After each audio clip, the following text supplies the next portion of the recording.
Good evening, everyone. We're ready to begin tonight's City of Gardena regular City Council meeting for February 13th, 2018. And we're going to begin tonight with roll call. Madam City Clerk, will you call the roll, please? Madam Mayor, noting the presence of all council members. Okay, thank you. So tonight we didn't have closed session, and we're going to begin with the Pledge of Allegiance. Tonight's Pledge of Allegiance will be led by Gabriela Pineda and Madison Nakayama. And immediately following that, if you can remain standing for tonight's invocation, which will be led by the Reverend Christopher Codrington. So please stand.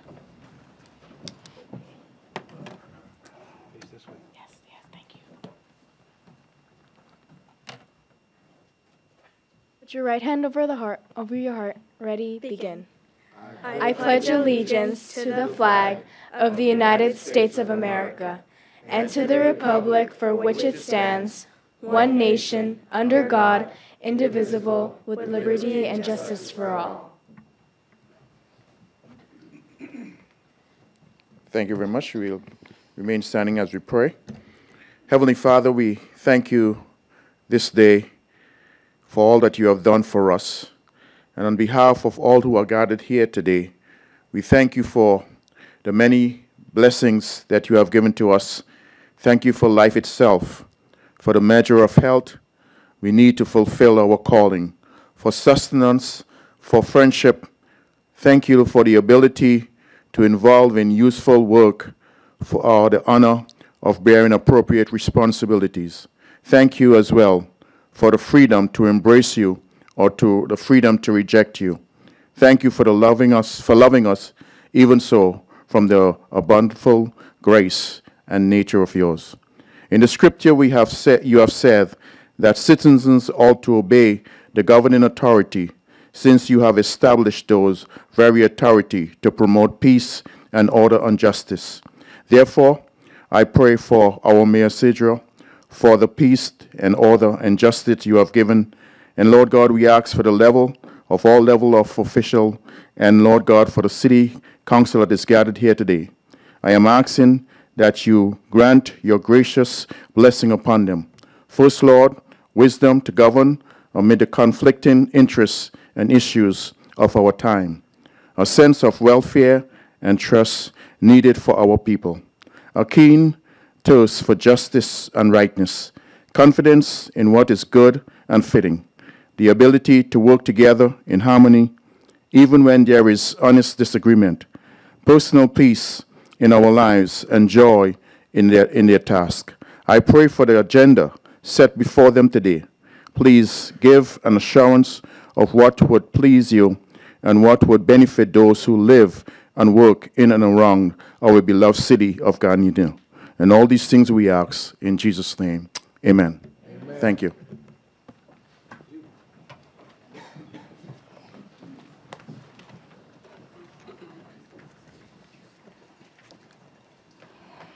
Okay, if I can get our two pledgers to please come back to the front.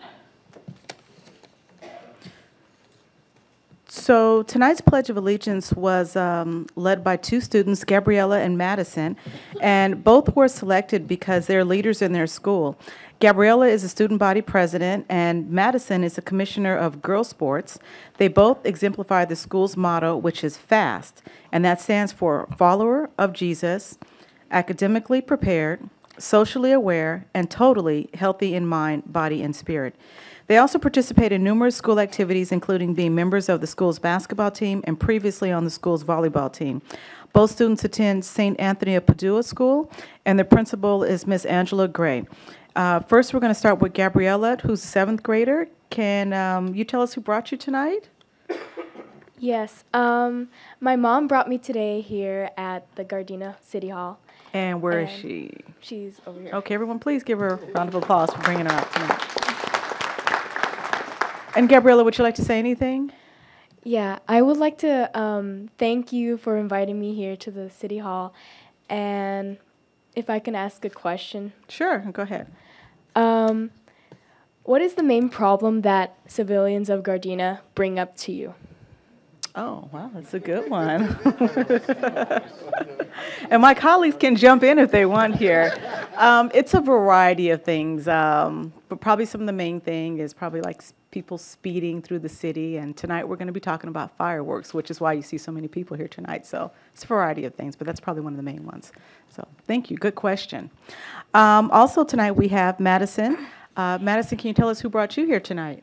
My father bring me. And where's your dad at? Right here. All right, let's give him a round of applause. And is there anything you'd like to say as well? Thank you for really inviting me here with Gabby, and we're really honored to be here.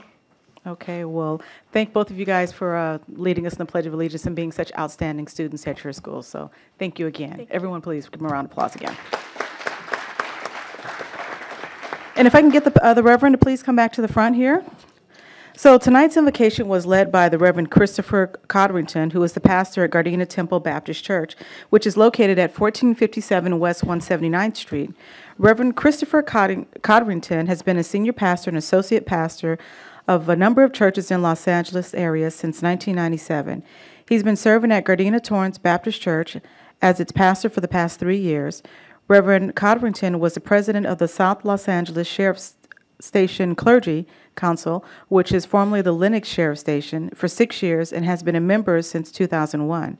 He's also been a mediator with the Centinela Valley School District and served on the board of directors of group homes. He's also had a heart for missions and has traveled the world extensively doing short-term mission work in Kenya, China, South Africa, China, and other parts of the world. Reverend Codrington grew up in the island nation of Trinidad and Tobago and received his formal secondary education at Vanguard College in Edmonton, Alberta, Canada, and then taught at various Bible colleges in Canada.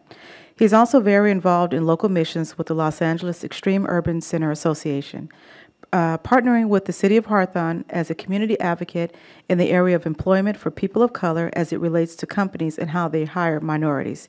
He and his congregation support and cooperate with the city, the community, law enforcement, and first responders, giving encouragement to connect the community, the church, and city services. Reverend Codrington, would you like to say anything? Hit the button right there. There's a little button to your right.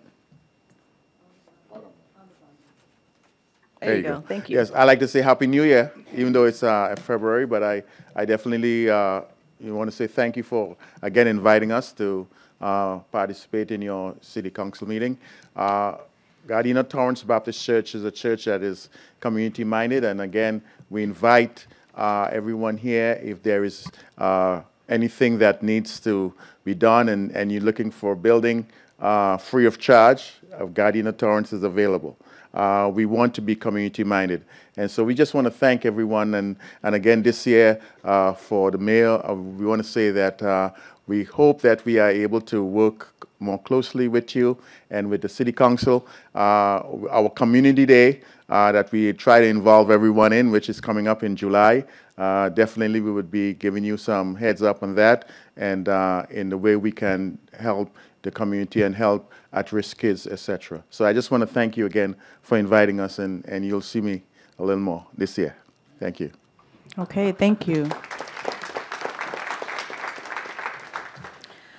So also tonight we have a presentation, and this is something that we do at all of our meetings now. We're going to be recognizing a military veteran, and tonight we are recognizing the Honorable Mr. Paul T. Benai, who served in World War II as a technical sergeant in the U.S. Army. And I'm going to read his bio first, and then we're going to look at a video here that was where Mr. Benai was presented his medal here. So let me start off reading this here. Tonight we're honoring Paul Takeo Benai. Mr. Benai was born in Colorado at the start of World War II. He volunteered for military service from the Manzanar War Relocation Center in California, where his family had been placed. Benai joined the Army's widely acclaimed 442nd Regimental Combat Unit, composed of Nisei soldiers, the second generation of Japanese immigrants born in the United States. Mr. Benai was assigned to the U.S. Army Intelligence Service. He saw action in New Guinea, the Halmareras, which is an island off of Indonesia, and the Philippines, and he participated with the combined United States and Australian forces at the invasion of Borneo. Thank you. He was interpreter for the Allied Translator and Interpreter Service and interpreted at the surrender of Japanese forces at ceremonies in Indonesia. After the surrender, Mr. Benai served in General Douglas MacArthur's headquarters with the Army of Occupation in Japan. Offered a commission as a second lieutenant, he declined due to concern for family members who remained interned at Manzanar. He was honorably discharged from the Army in early 1947 with the rank of first sergeant, which is a technical sergeant. Of note, Paul T. Benai was elected as a council member for the city of Gardena in 1972 and served until mid-1973 when he was elected to the California State Legislature, where he served 4 terms as the first Japanese American elected to the State Assembly. He served on many committees, including Veteran Affairs. In 1980, Mr. Benai became the executive director of the Commission on Wartime Relocation and Internment of Civilians. In 1981, he was appointed chief director of the Memorial Affairs Department of the Veterans Administration by President Ronald Reagan. When he married and settled in Gardena, he worked in the floral industry before founding the Benai Realty and Insurance Company. Throughout his many years in Gardena, Mr. Benai has been an extremely active community and civic volunteer. So tonight, Mr. Benai was selected by Mayor Pro Tem Medina. And Mayor Pro Tem, if you'd like to say anything before we watch the video, now's your opportunity. Thank you, Madam Mayor. Yes, Mr. Benai and I have spoken about, he doesn't talk much about the Second World War, but he does talk about all the people he got to photograph since 1948. If you ever go to his home, he's got albums and albums and albums about 4 feet high all around the house, photographs of Gardena citizens, children, and adults since 1948. And it wasn't until 2 years ago that he finally accepted an electronic camera, because he used to go down to, I forgot, Photomat, for those of you who remember, and he would constantly get the photographs developed. And with a new camera, he didn't know how to act. He just would take the camera to the, what do you call it? Yeah, those photo places, and he'd get the pictures. He didn't know how that worked. But the point is, he still kept on taking pictures, and up until about a year ago, he still kept on taking pictures of all the citizens in Gardena. So he's got a lot of history, a lot of archives with regards to the citizenry in Gardena, and I'm very honored and very privileged to honor another fellow veteran. Okay, I believe we have a little presentation here.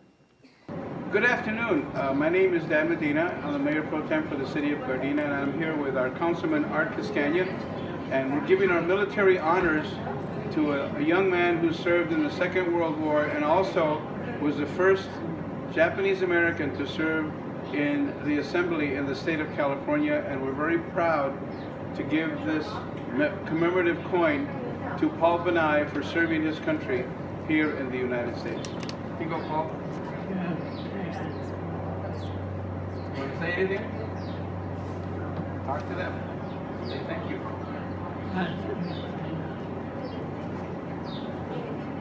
Thank you for your service, Paul. Thank you very much. You want to say something to the community, to Gardena? So you want to say thank you? Say thank you. Say thank you. Good afternoon. My name is...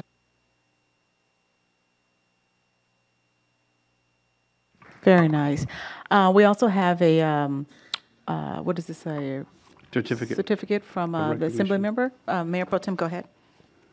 He's not here to accept it. He's at, for those of you who remember Cairo, now it's Care High, or Care right on the corner of Vermont and 150, no, Vermont and Marine.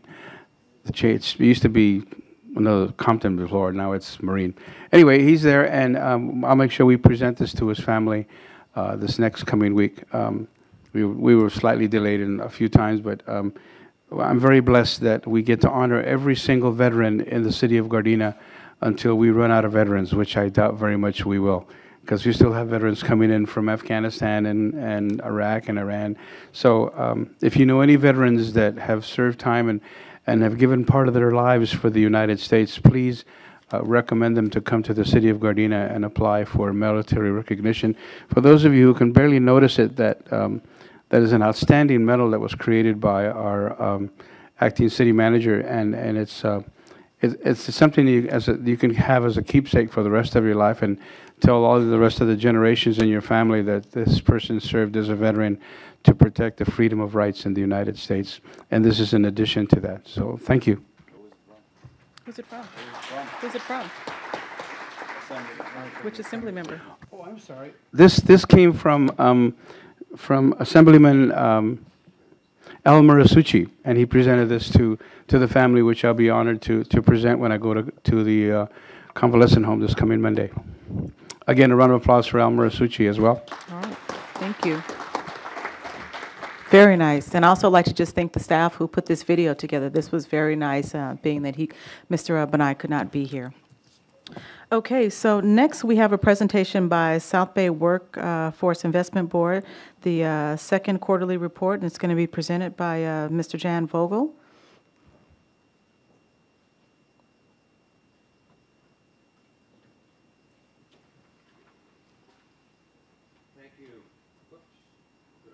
No, one more time, hit a button. Oh. Thank you, Madam Mayor and council members, Mr. City Manager. I have the second quarter report for you, and maybe somebody can give it to each of you. There you go. There's a lot of good information in there, and I'm certainly not going to go over all of it that's in there, but I would recommend that you look at it carefully, particularly the annual report, which was just released a couple weeks ago. And there's some great information in there about our 11-city consortium, some terrific items such as return on investment, over 600% return on investment for the monies that we get from the federal government. So we're putting a lot of people to work who are then earning a living, putting that money back into the city and the county, and we make out ahead. We also have a special veterans grant. Now that you're talking about veterans, last presentation. So any veterans, you know, that are in need of service, employment, training, special grant for them, and a special homeless grant, as well as foster youth. So we have lots of different programs going on. Last April, we had a job fair for youth. This April, we'll have another one. Information's in your packet. Last year, I think it was approximately 40 young people were hired on the spot at that job fair, and another 260 were called back for second interviews, of which many were hired. So we want to get as many Gardena young people at that event as possible. Also, I wanted to mention, last week, we were notified by the Federal Department of Labor that we were approved for the first ever in the country aerospace engineering apprenticeship program. Wow. Really proud of that, and we did a pre-apprenticeship program last year, put a lot of young people through employment such as Northrop and Boeing and Lockheed, and now it's going to be expanded to a full-blown apprenticeship. Other industries are coming to us and they want to start new apprenticeship programs because now we have a template for it. But what I also wanted to do is introduce to you our new one-stop manager in Gardena, Sherelle Cook. Sherelle, and she's our one-stop manager, and I want her to give you her phone number, so anything you want. And these are my orders to Sherelle, and she knows I said this. When somebody walks in that Gardena Center, I want them to feel like they just won the lottery, like balloons are going off, and that's how they should feel. So we want to provide training, jobs, help your businesses stay profitable, and that's what Sherelle is going to deliver, right? Absolutely. Okay, Sherelle. Just a good evening. I just wanted to make a special note that we've also expanded our site and services, where we now have new and expanded parking, new computers, and also a larger conference room where we can have additional meetings, larger job fairs, and training. And we also have a new on-site partner, which is New Opportunities Charter School, where this residents of Gardena can actually come, obtain their high school diploma, and or attend ESL classes while they're searching for jobs at the Gardena Workforce Center, as well as basic skills. And to give you our address, it's 16801 South Western Avenue here in the great city of Gardena. And our phone number is 310-538-7070. Give us a call. Thank you. Thank you. All right, thank you.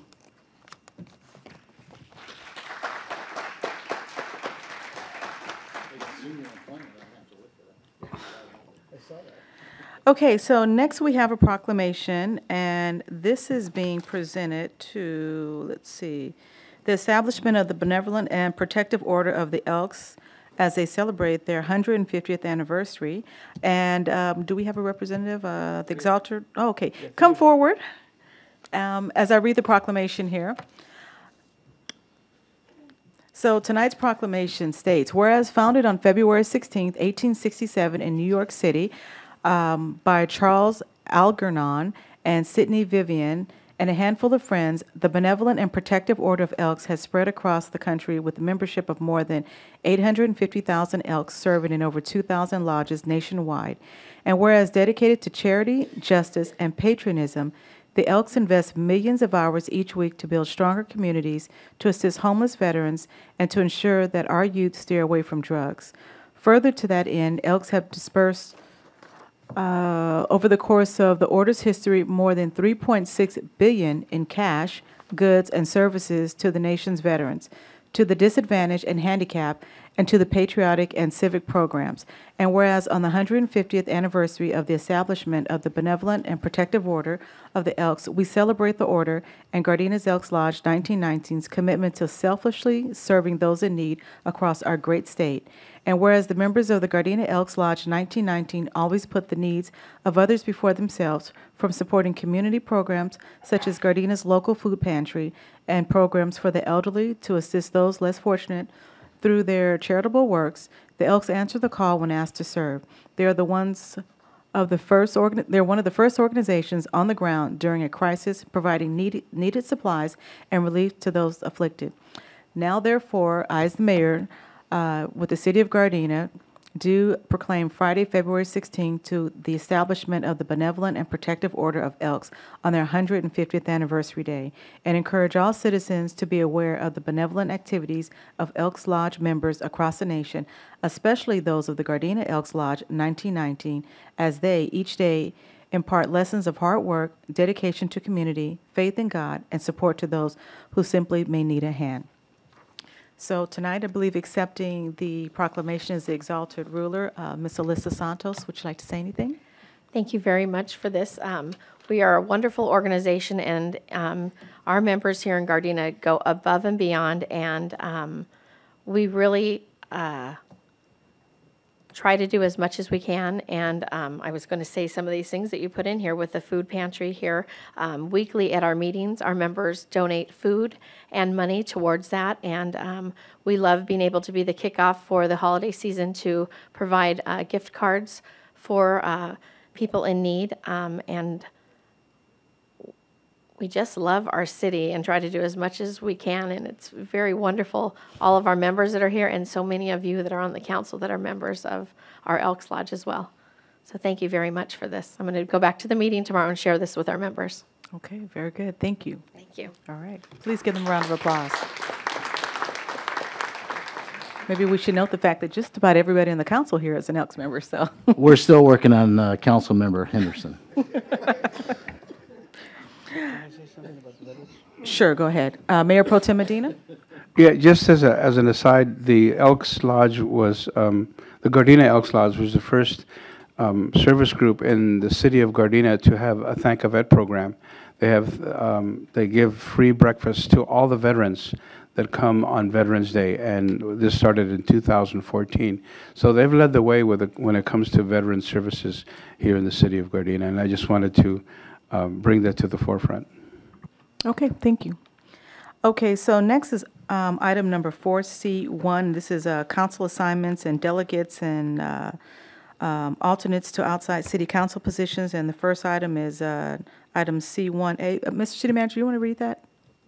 Yes, Mayor. Mayor, members of the City Council, this is a unique situation. What we're doing in this situation is we are appointing the mayor and myself as the alternate for the Southern California Cities Consortium, JPA. This JPA was started in 1995. We voted to join in there. A review of the records indicate the last appointment was made in 2007. Essentially, the JPA has not been non-functioning. The purpose of the JPA was to provide an additional means for member cities to improve the quality and or reduce the cost of providing municipal services, including electrical, gas, and water services to all members, or any combination thereof. Members in all of areas of purchasing, monitoring, promoting legislative actions which could or would promote or advance said powers, any authority set forth in this agreement, or any programs, projects, or actions approved or authorized from time to time by the governing agency. The South Bay Consortium is a 22-year-old JPA with 10 member cities. The member cities include Gardena, Hawthorne, Inglewood, El Segundo, Redondo, Carson, West Hollywood, Lomita, Lawndale, and Culver City. The JPA has been inactive for many years, is no longer beneficial to the city or any of the cities. To terminate the JPA agreement requires 2/3 of the vote, which is a total of 7 members. The vast majority, if not all of the members, have agreed to terminate this, non-functioning JPA. So essentially, you will be appointing the mayor and myself as an alternative to attend a meeting to vote to terminate the JPA. Okay. Are there any questions any members of the council have at this time or comments? No? Okay.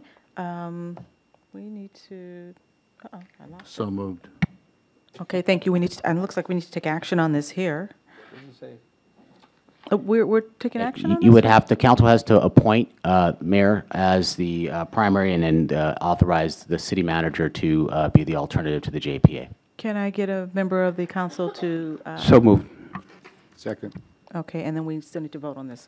Okay, Madam City Clerk, will you call for the vote, please? Motion was made by Councilmember Tanaka and a second by Councilmember Cascanian. Councilmember Tanaka, Yes. Councilmember Cascanian, Yes. Mayor Pro Tem Medina, Yes. Councilmember Henderson, Yes. Mayor Serta. Yes.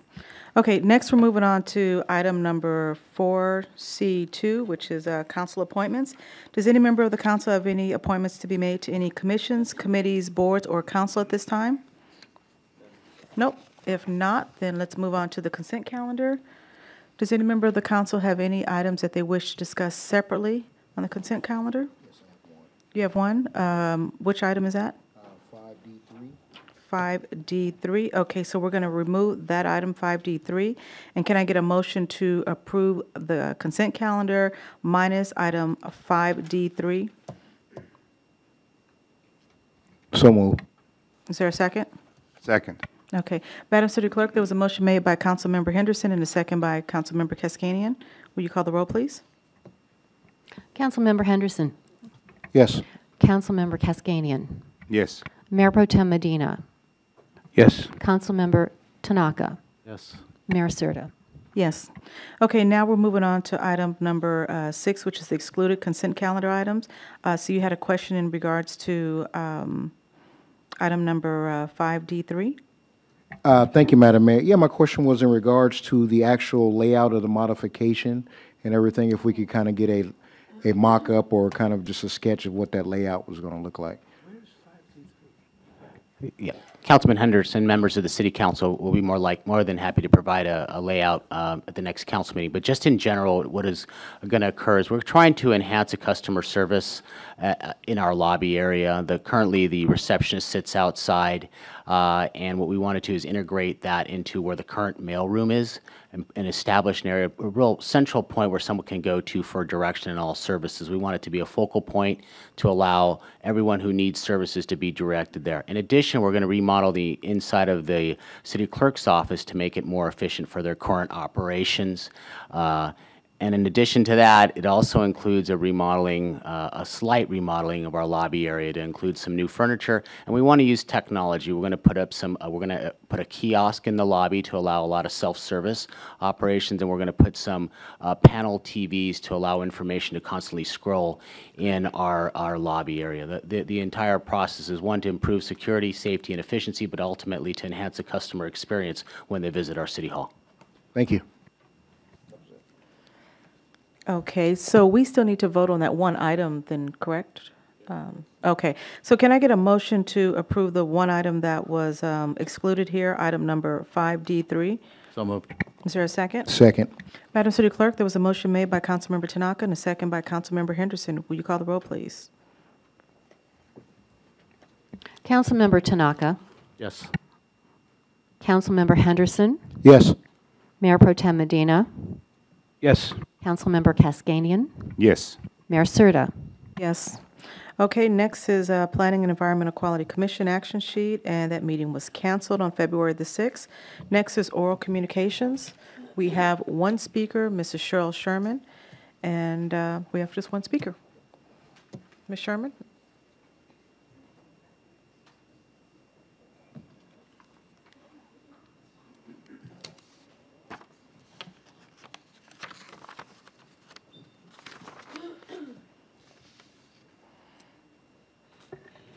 Good evening, Mayor and Council. Cheryl Sherman, Vice President of Friends of Gardena Willows Wetland Preserve.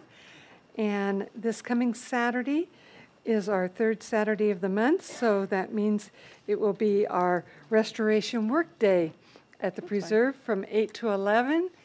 And we're looking for volunteers to come out and help us with restoration. What is restoration? Restoration can be anything from pulling vines or raking leaves, to clearing the paths, to picking up trash. You name it, we have projects. So, and if you get on a project that you don't like, it's real easy. Just say, I'd like a new project, because we want you happy. So if you need community service hours, I love to sign off on community service hours. It's a great way to get 3 hours of community service. And we also make this an educational time. So while we're taking water breaks, we provide educational learning moments for you about things related to the preserve and nature. So it's a wonderful time for the youth as well as for adults. And I'd also like to let everyone know that on the fourth Saturday of the month, the preserve will be also open for our monthly fourth Saturday stroll from 1 to 4. And that's when it's open to the public to come in and take a stroll, have a seat, read a book, take pictures, bring your binoculars, just enjoy the preserve. You own it. It's federally protected. Come enjoy. Hope to see you. Bye-bye. Okay, thank you.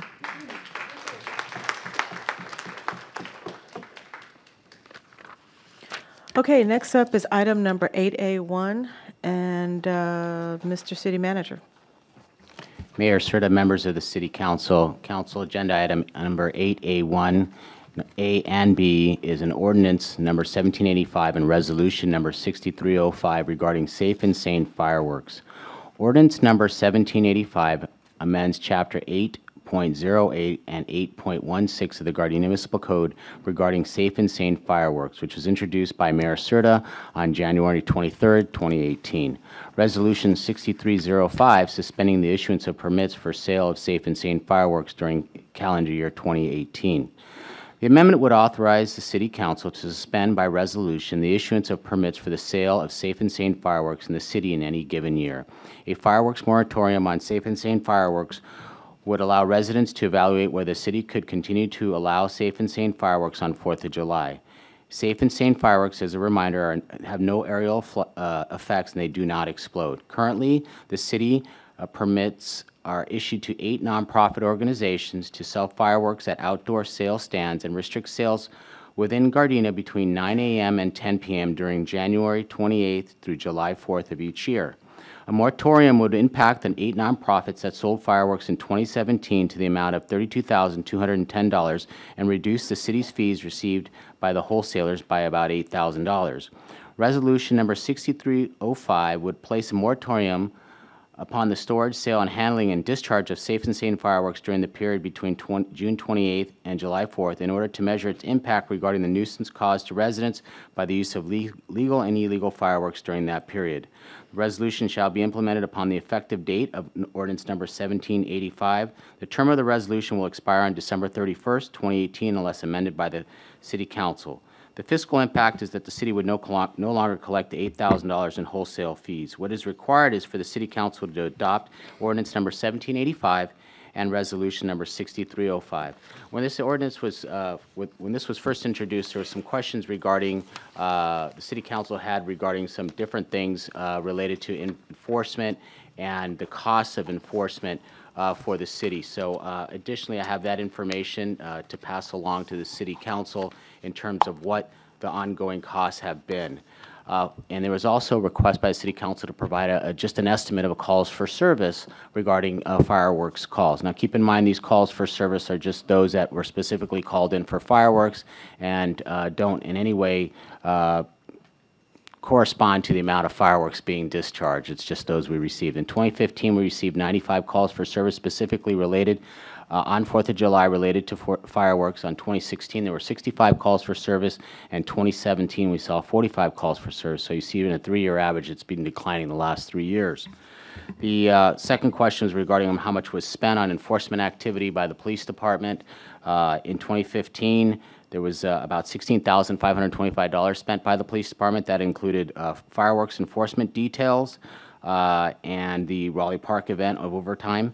In 2016, there was $17,592, and in 2017, the police department spent $20,565,000 on fireworks enforcement.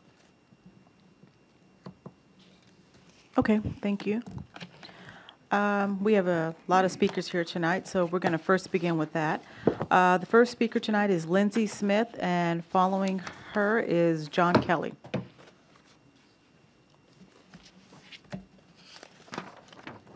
Since we have a lot of speakers, I'm just going to give it the next speaker after that, which will be Jesse Carrera. So if you guys can kind of start lining up here. That one. Thank you. Thank you, Council, City Manager, Mayor, et cetera. I was actually hoping I would be later when I could respond to somebody else. But I guess I will just sum it up as fireworks went off last night and after the Super Bowl and New Year's Eve and probably someone's party. Fireworks have been going off repeatedly since June. I know that these are probably the illegal fireworks, but when fireworks are sold in a city, it conveys a permissiveness that this is a city that tolerates fireworks. We need to become a non-firework city. We are in the minority of cities in the county of Los Angeles and throughout California of cities who allow fireworks and those who don't.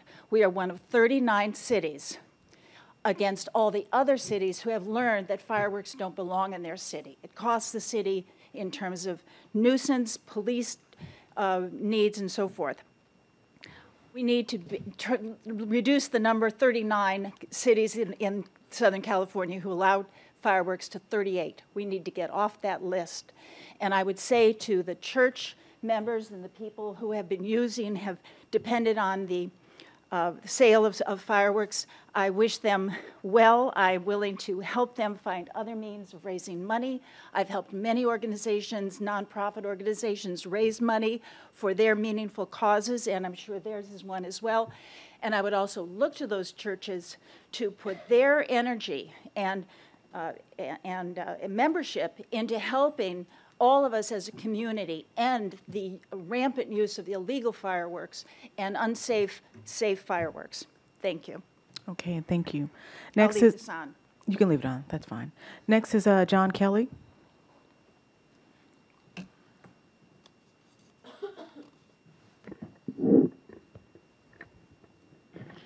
Good evening, Madam Mayor, members of the City Council. My name is John Kelly, Vice President with TNT Fireworks, 555 North Gilbert Street in Fullerton, California. Thank you for the opportunity to speak this evening. I've been attending meetings in this room since the 90s with respect to this issue, and I see a few familiar faces around. In 1999, the City Council voted 4-1 to repeal the ban on fireworks. In November of 2002, this issue came back before the City Council again with three options. One was to ban, one was to do nothing, the third was to place on a ballot. The attempt to ban failed 3-2. There was no discussion on doing nothing, and there was a move by a vote of 4-1 to place the issue on the ballot for the voters. Resolution 4623 was signed that evening, and I'll read for you.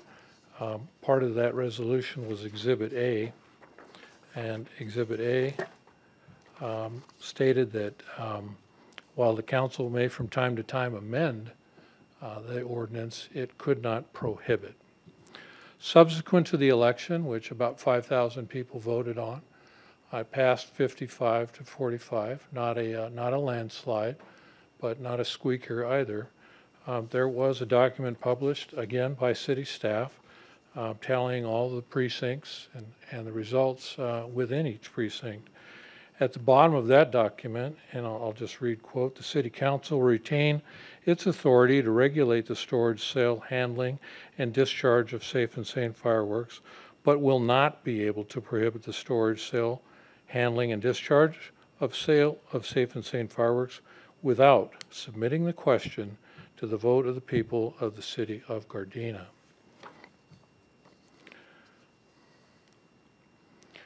Based on my interpretation of documents that the city generated, this effort, it seemed the intent was to have a binding result. Thank you very much. Thank you. Mayor Serta. Yes. If I could comment on that, we did receive a letter which is in your packages from Council for TNT Fireworks. I would ask the city attorney to give his opinion relative to the letter that's in your package and what was just stated in this comment. Okay. Peter, Mr. Whalen, if you Sure. see attorney. Basically, the letter asserts that because this initiative provision was approved by the voters, it can only be changed by a vote of the voters again. They rely upon a law that says that when the citizens circulate an initiative petition and then it goes to the ballot and it's approved, then the council cannot change it without a vote of the people. However, there's another law that says the council can initiate an initiative election, and that's what this council did. It put something on the ballot, and that law does not say that you can't change it later. So I'm comfortable that the city council does have the power to do what's in this ordinance. Okay, thank you. Next is Glenn Mitchell. And then after Glenn Mitchell is Rob Lee.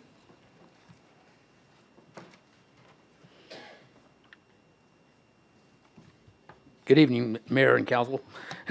I've been a resident of Gardena for 44 years, and I'm also one of the group that started the fireworks, getting back fireworks into Gardena. One of the things we have in this community is a lot of youth groups that have a need to raise money. A lot of youth activities are not supported anymore because money is tight for a lot of people. So the fireworks came in, and we have nonprofit groups that have been able to provide a lot of services to youth in the community. I'm going to estimate, and the city managers may be able to look this up for us, that there's been over $1 million raised for youth groups in this city since this fireworks was put into place. We have 8 booths. And judging on what particular booth, as I was involved with the Chamber of Commerce for about 10 years with this, is that these booths are raised anywhere from $8,000 to $10,000 per booth per year. And at 80 booths at $10,000, that's $80,000 a year that's going into youth activities. How is that money going to be made up for these kids that need something to keep them out of gangs, make them better students? Is when kids are involved in activities, especially sports, as my son was, he was a better student. And I think that we need to look at what happens to these kids when they don't have activities and that the city is not supporting those activities. Thank you. Okay, thank you. Next is Jesse Carrera. I'm sorry, I got the order mixed up here. And then after that, it'll be Rob Lee. Sorry.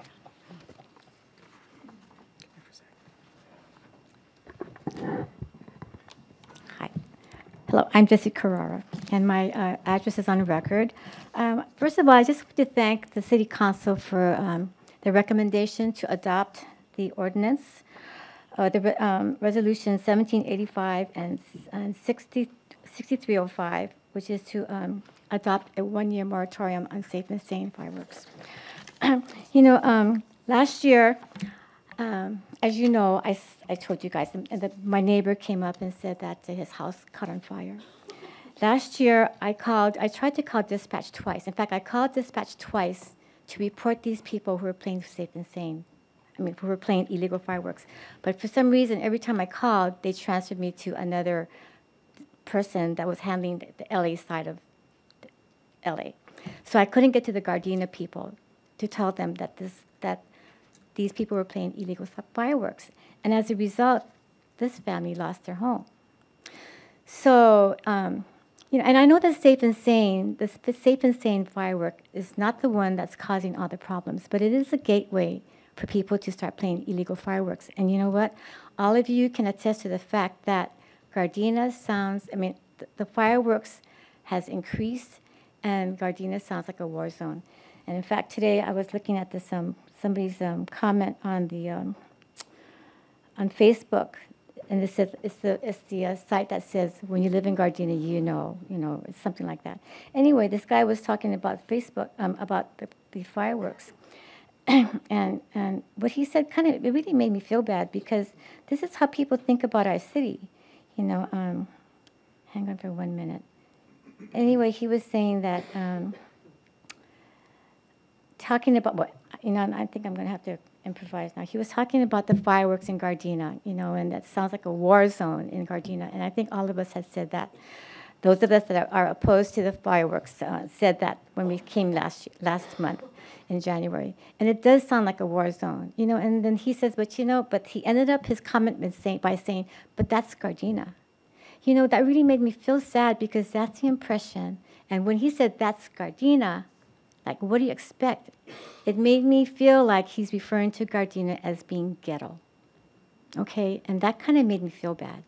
So anyway, people feel like that about our city, and I also feel that, I'll be really quick, that if we can stop safe and sane for 1 year, just see, maybe the Gardena Police Department officers will have a better chance to see who, to go to those people that are playing with the illegal fireworks or shooting off illegal fireworks and warn them or cite them, because they're breaking the law, and it's terrible that we allow that to happen. Okay, so when people shoot off safe and sane, you don't know who's playing what, right?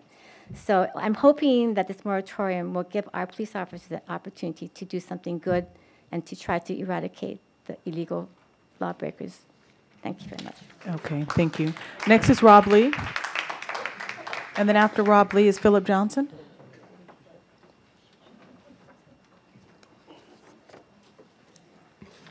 Hello again. Last month I stood before this council, and Mayor Stewart asked me a question regarding numbers, and I didn't have accurate numbers, and I apologize for that.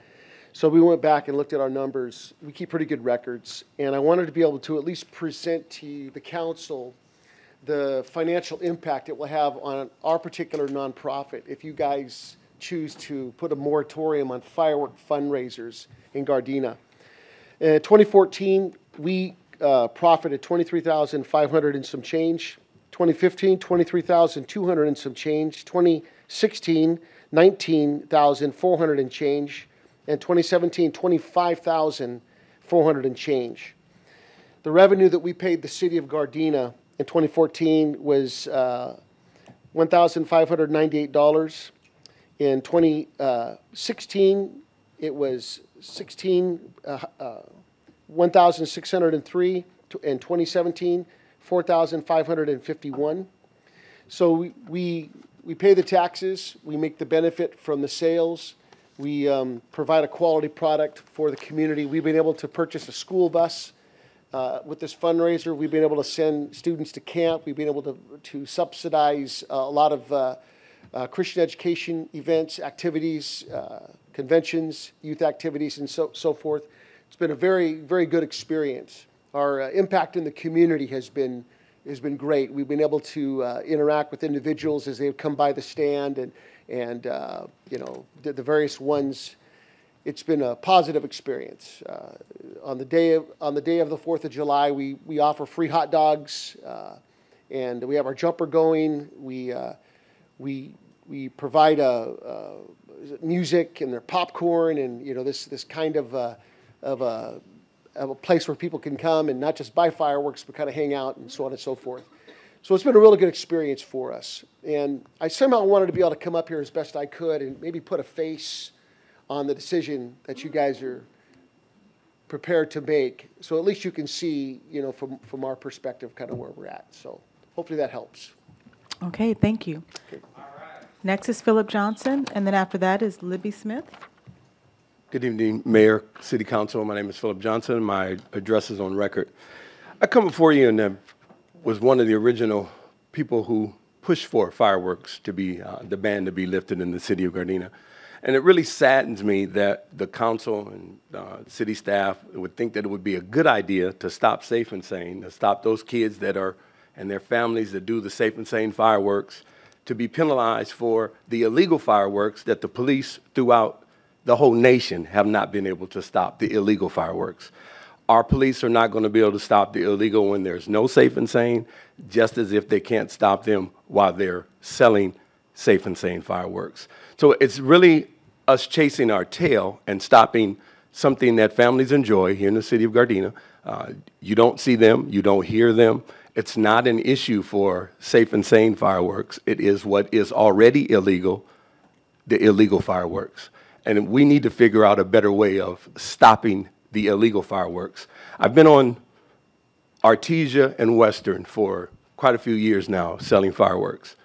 There's a family in back of our fireworks stand who puts on a show that probably is as good as Disneyland, not Raleigh Park. It's pretty sad that our police sit right in the parking lot and see that show going on also, but we don't do anything about it. It's pretty obvious where it's coming from. It's in a gated community, and that's what they're doing. So it's not just the Safe and Sane, the illegal. We're not stopping illegal at all. So we need to do something other than banning Safe and Sane fireworks and the nonprofits that benefit from it, the kids that benefit from it. It will hurt us also as an organization. It's been decreasing throughout these last few years on the money that we make from fireworks. We used to make quite a bit of money. It's not as much money as it used to be. But now Hawthorne, Lawndale, they will make quite a bit of money because the people that don't buy here are going to go there and come back to Gardena and light fireworks. My question is going to be, what is the penalty for people here in Gardena that will light fireworks on the 4th of July? The Safe and Sane fireworks that are now will be illegal. And everyone won't know that they're illegal because everybody doesn't watch the city council meeting. Everyone doesn't read the newspaper. So they won't know that it's illegal. So what will the penalty be for folks that are lighting Safe and Sane fireworks?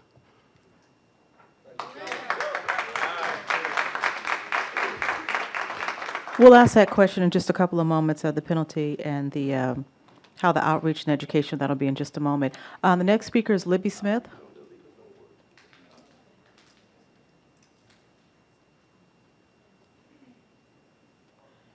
Good evening. Thank you.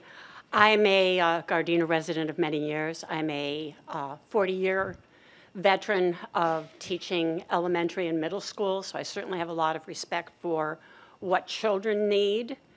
And I think that we need to look at the big picture as to what we all need. And what we all need is a calmness and a peace and a awareness of the environment. And if fireworks are completely gone, we will have an opportunity then to know that a firework going off is wrong and something can be done about it. In terms of what children need, yes, children need programs. And I have spent my entire career working really hard to raise funds for getting programs for the children. And one thing we found is that when the children were involved in the fundraising process, as opposed to the adults taking care of it, we did a lot better. There was ownership, and there was a great deal of pride in then partaking in what they had been able to achieve. So I am asking that we think about all of the community and not just the children needing programs, but everyone needing a calmness and a pervasive mentality that says this is a city that prides itself in taking care of all of us, not just some of us. Thank you. Okay, thank you. Before we open it up for questions from the council here, a couple of quick things here. It was mentioned about a penalty, Mr. City Manager. Do we have information in regards to what the penalty would be as far as would there be any type of education or outreach? Mayor Serta, members of the City Council, certainly as pointed out, this will be a shift from our current policy and practice here in the city, so it will be incumbent upon the city to educate our residents about the change. If so passed, that will be done in a number of different ways, obviously traditional media, social media, web page, et cetera, and then obviously all the neighborhood watch meetings and all of our city events. The second thing question was asked about what how the enforcement would look and what the cost of enforcement. It would be considered an administrative infraction, which the first offense is $100, and then for a second offense would be administrative misdemeanor, which would be $250. Okay, thank you. And one other question here. The 8 nonprofits that sell fireworks here in the city, I know it's a total of 32,000 that, they netted this past year, but can you give me some actual numbers for each individual one as far as what they're profiting?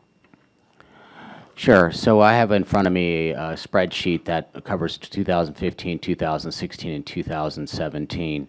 I just want the City Council to know, as well as the members of the community, these numbers are self-reported, and so each individual organization self-reports its numbers. As a result, we rely on the veracity of the numbers that they provide. I will name the groups. First is the Gardena Sports Advisory Board, the VFW. This is for 2015. True Worshiper of God, New Direction. Gardena Youth Football and Cheer, Gardena Assembly/FCC, Gardena Wise Men's Club, Gardena Valley Assembly, and in Detours Mentoring Group. Would you like me to break down each year or just the last year? Okay. Everything. Sure. So there's some categories here that I want to define. One is gross receipts. That's what they take in. Then there's the subtraction of the total expenditures, and ultimately their net proceeds are the 3 numbers that we will talk about. So for 2015, the Gardena Sports Advisory Board, gross receipts were $29,355. Their total expenditures were $28,535, and they net proceeded $820. The VFW, the same year, gross receipts $20,051.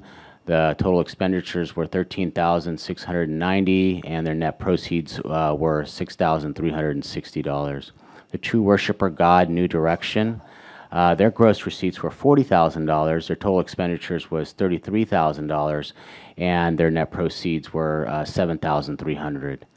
Gardena Youth Football and Cheer, the gross receipts were $24,274. Their total expenditures were $21,408, and the net proceeds were $12,701.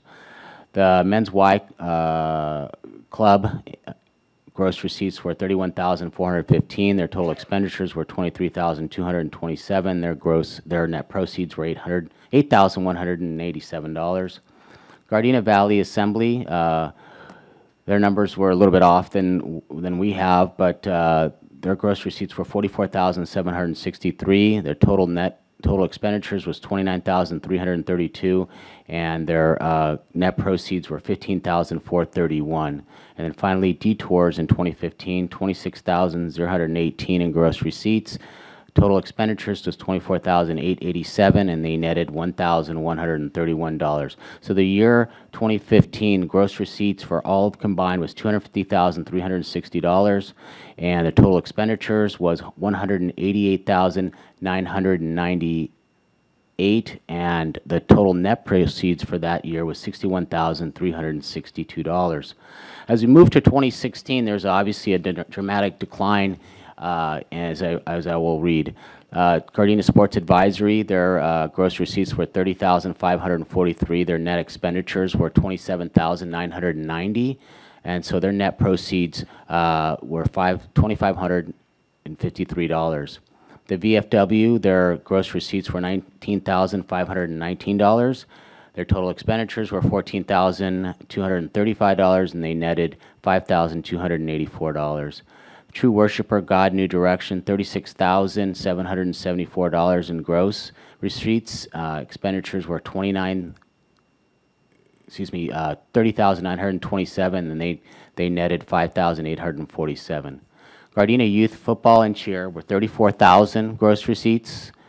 Total expenditures were $29,000, and their net proceeds were $5,000. Gardena Assembly FCC, $34,772 gross receipts. Total expenditures $25,306, and their net proceeds were $9,465.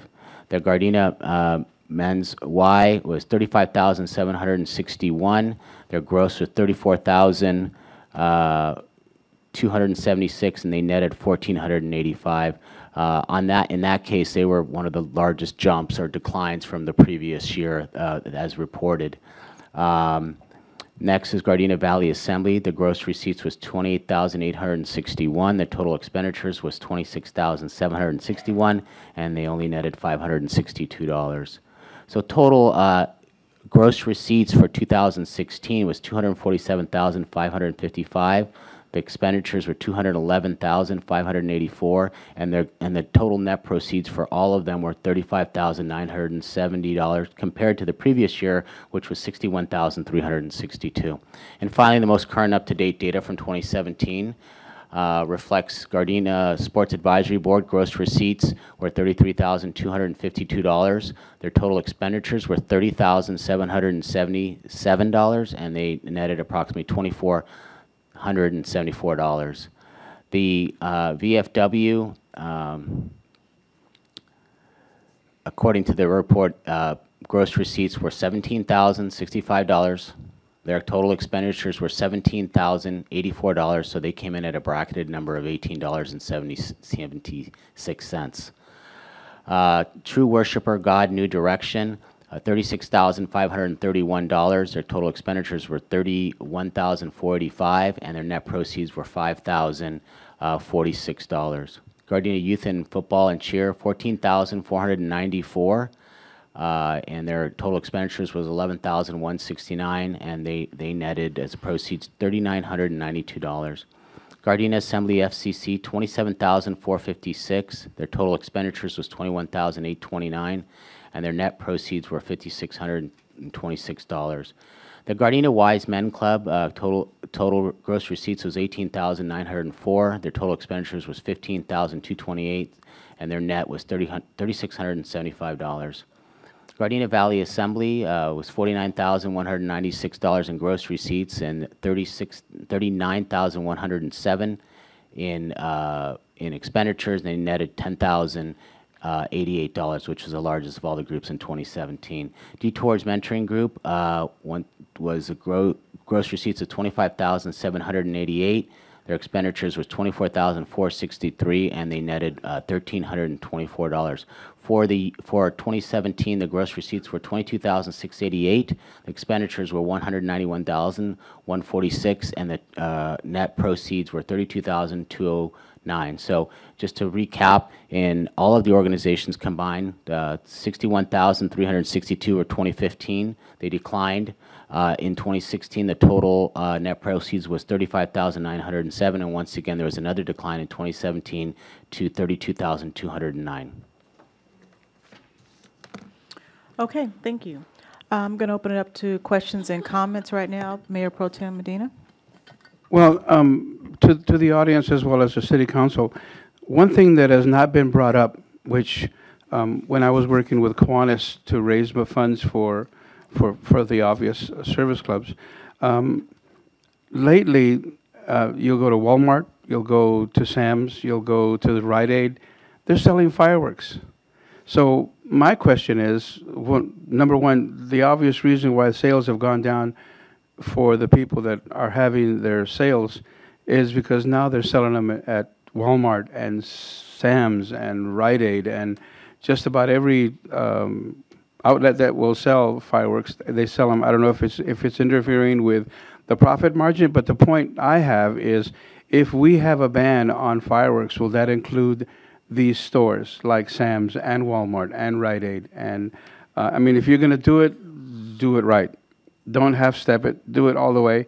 That will include the sale at local drugstores and shopping marts and Target. They sell fireworks too.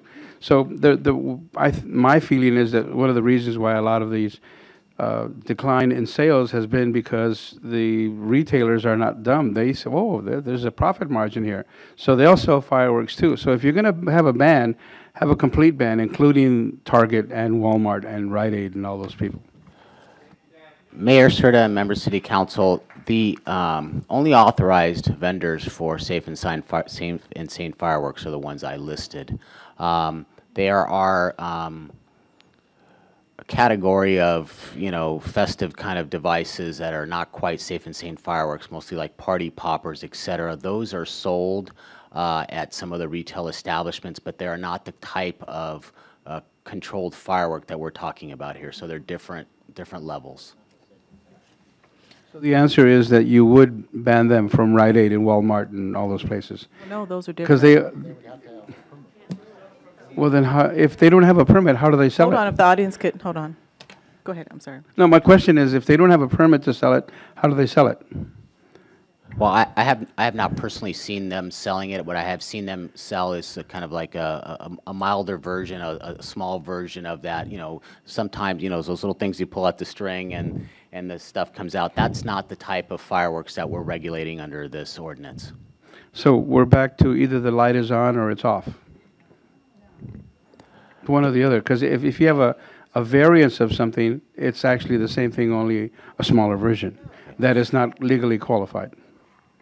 So those type of devices don't emit any type of display such that includes, something that is lit and incendiary in nature. Those are propellant that usually expels some type of confetti or string or those kind of things. So it's a little bit different. Thank you. Okay. Are there any other questions or comments? Councilmember Henderson? Thank you, Madam Mayor. First of all, I want to thank the community for coming out and engaging us on this topic. It's, again, we're doing okay. This is a first world problem, so there are a lot of other problems in the world. So if this is what we're discussing, then everything is relative.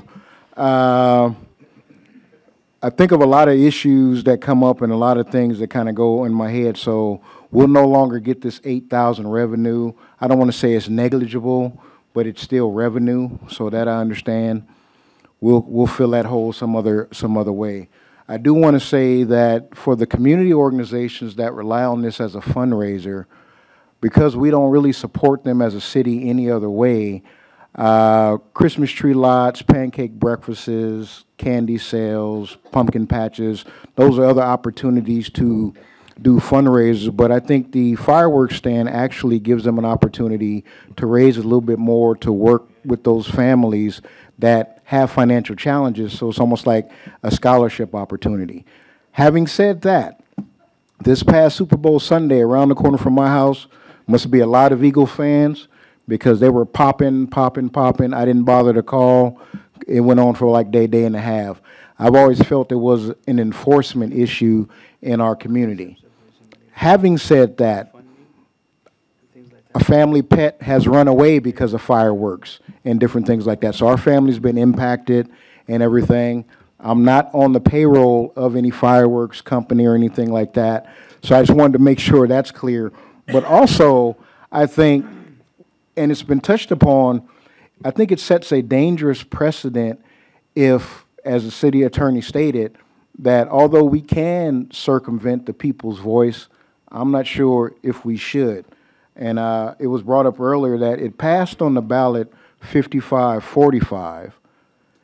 And now we've come up with a way to kind of put a moratorium on until we want to state it some more and put it on the ballot.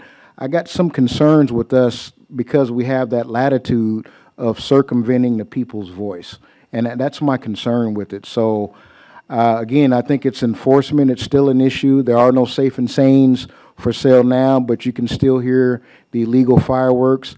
I don't think it resolves our issue because if we ban them in the city of Gardena, you go right across the Crenshaw and you're in Hawthorne and Lawndale, and we're still going to have that. And I think it also puts an extra burden on those families that, let's say they get caught with that $100 fine, $250 fine. They still aren't the problem. The problem starts with the illegal fireworks. So I'm just thinking that the voters passed it. We should honor what the voters stated until the next time we put it on the ballot, and then we just take it from there. And that's all I wanted to say. Okay, Councilman Koskanian. Thank you, Madam Mayor. My question is to the organization out there that everybody hear the numbers that you guys reported. And I don't see the numbers. It's exceeding 10,000 once only. $500, $2,500, $800, $1,274. I mean, all due my respect, I've done it to myself. 85% of your work is going to the firework companies. You guys working for them, basically. And whatever you guys reported, the numbers doesn't make sense. So is it worth it for $800 for 1 week? All man forces, everybody working, 2 weeks? Yeah, whatever. I mean, is it worth it to do $1,200? But, you know, that's my question. You can flip pancakes, you can make $1,500. So, I don't know. Well, hold on, everyone. He's still making his comments. Hold thank on, you very please. much. Any other questions, other comments? No? Go ahead, Councilmember Tanaka. All right. Thank you, Madam Mayor. I have been a non-proponent of fireworks from the beginning. And if you hear the numbers and if you hear what's going on, the acting city manager said, sure, calls for services are going down, but look how much the costs for police services are going up. That just shows you that somebody said our police aren't doing their job. They're doing their job. But it's at a cost. It costs the taxpayers money to do this. And the numbers that you guys are making is pittance from what the TNT and all these other firework companies are making off of you. You're like slaves to them. They're making money off of you, and you're not getting hardly anything. You got to spend 4 days at this place. You got to pay all these fees for people to stay there 24 hours. Your kids, half of them, we go to these stands, your kids aren't even working, the parents are. If you want to teach your children how to raise money and how to be, somebody said, out of gangs and stuff, well, teach them how to be good people and raise money and how they do that for what they want to do. If they want to play sports, if they want to do the things that they want, teach them how to raise money. A golf tournament can raise anywhere from $5,000 to $10,000, and all it takes is a lot of, you know, time and effort. And somebody said, flipping pancakes. Well, I'm telling you what, a pancake breakfast can at least make you $1,000. It's more than the $800 that you're spending for 4 days working for a fireworks company. I got a lot of stuff here that I wrote down, but it's like, open your eyes, see what's happening, and look towards the future of your children and the sports programs and all these other things that you're doing, and do something to progress them. Don't work for the TNT or the fire companies. I'm telling you, you got to do something what's right for you. And you know, can you buy a church bus for $1,000? No, buses are expensive. So you're not going to buy a bus by having a fireworks company take most of your profits. So, you know where I stand. I'm sorry if you don't like it, but I'm telling you what, this is not the right thing to have fireworks. Mayor Pro Tem Medina. kind of piggybacking on what Councilman Tanaka said, there are other ways, especially in this modern age of social media. I've seen situations where, as an example, there's a funeral, and they went to GoFundMe. They raised $3,500 in 4 days. If you have a viable organization that needs money, look into the social media. There's GoFundMe, there's Nextdoor, there's Instagram. There's many ways to get the word out that you need money. There's many ways to get out there, especially with our social media, with Twitter and Facebook and all that other stuff. You can let the world know, I need money. Send me money. Don't work for someone else. Tell them what your needs are. Tell them what you do. Tell them, if you let them know that you're a viable product, they will invest in you. There are other alternatives. All you have to do is look. Okay, Councilmember Henderson. Thank you, Madam Mayor. This question is for Acting City Manager. In regards to that $8,000, that if this moratorium goes into effect for this year, what are our plans to fill that gap? Because we budget based on that. Again, it's a negligible amount, but it still counts for something. Yeah, $8,000 in over a $50 million budget is probably really so insignificant that we don't have to make any budget changes to be absorbed by the current structure that we have in place. We would program that not to have that money in the next budget as we prepare that coming up in July 1st. Thank you. Any other questions or comments? No? Well, let me give mine here. As I've stated before, I am not a proponent for the use of safe and sane fireworks in our community.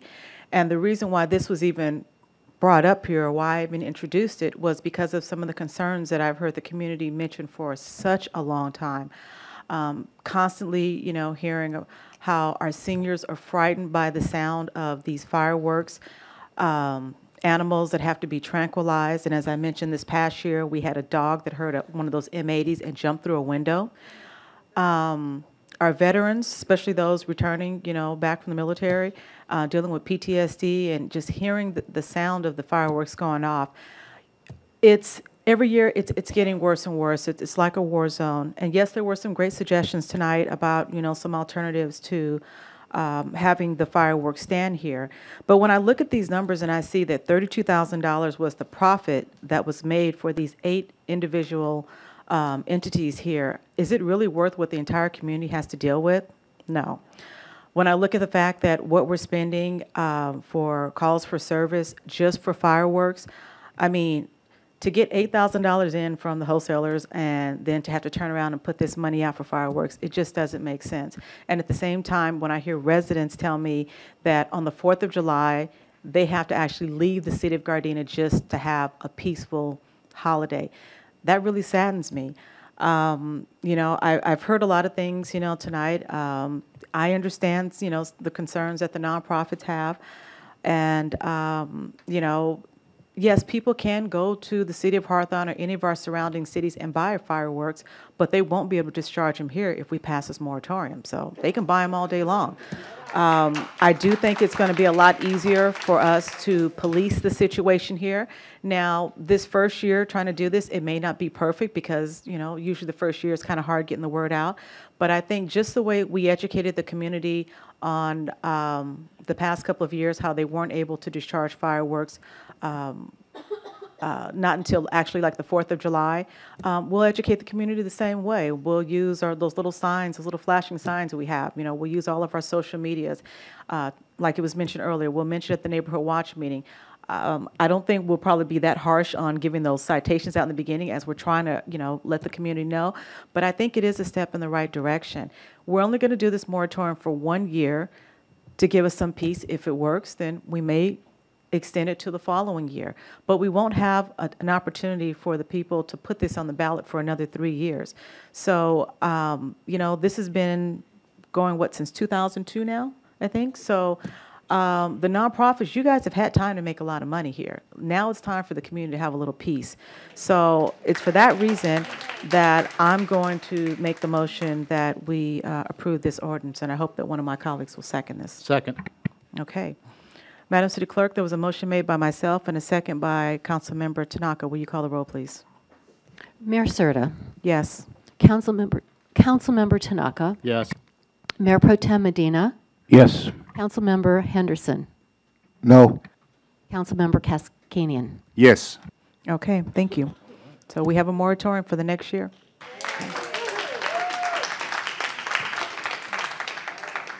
Okay, so that was item number 1A. That was just enactment of the ordinance. Okay, so now we still need have to. to act on the moratorium. Okay, I'm sorry. Now we need to go to item number 8A, 1B, correct?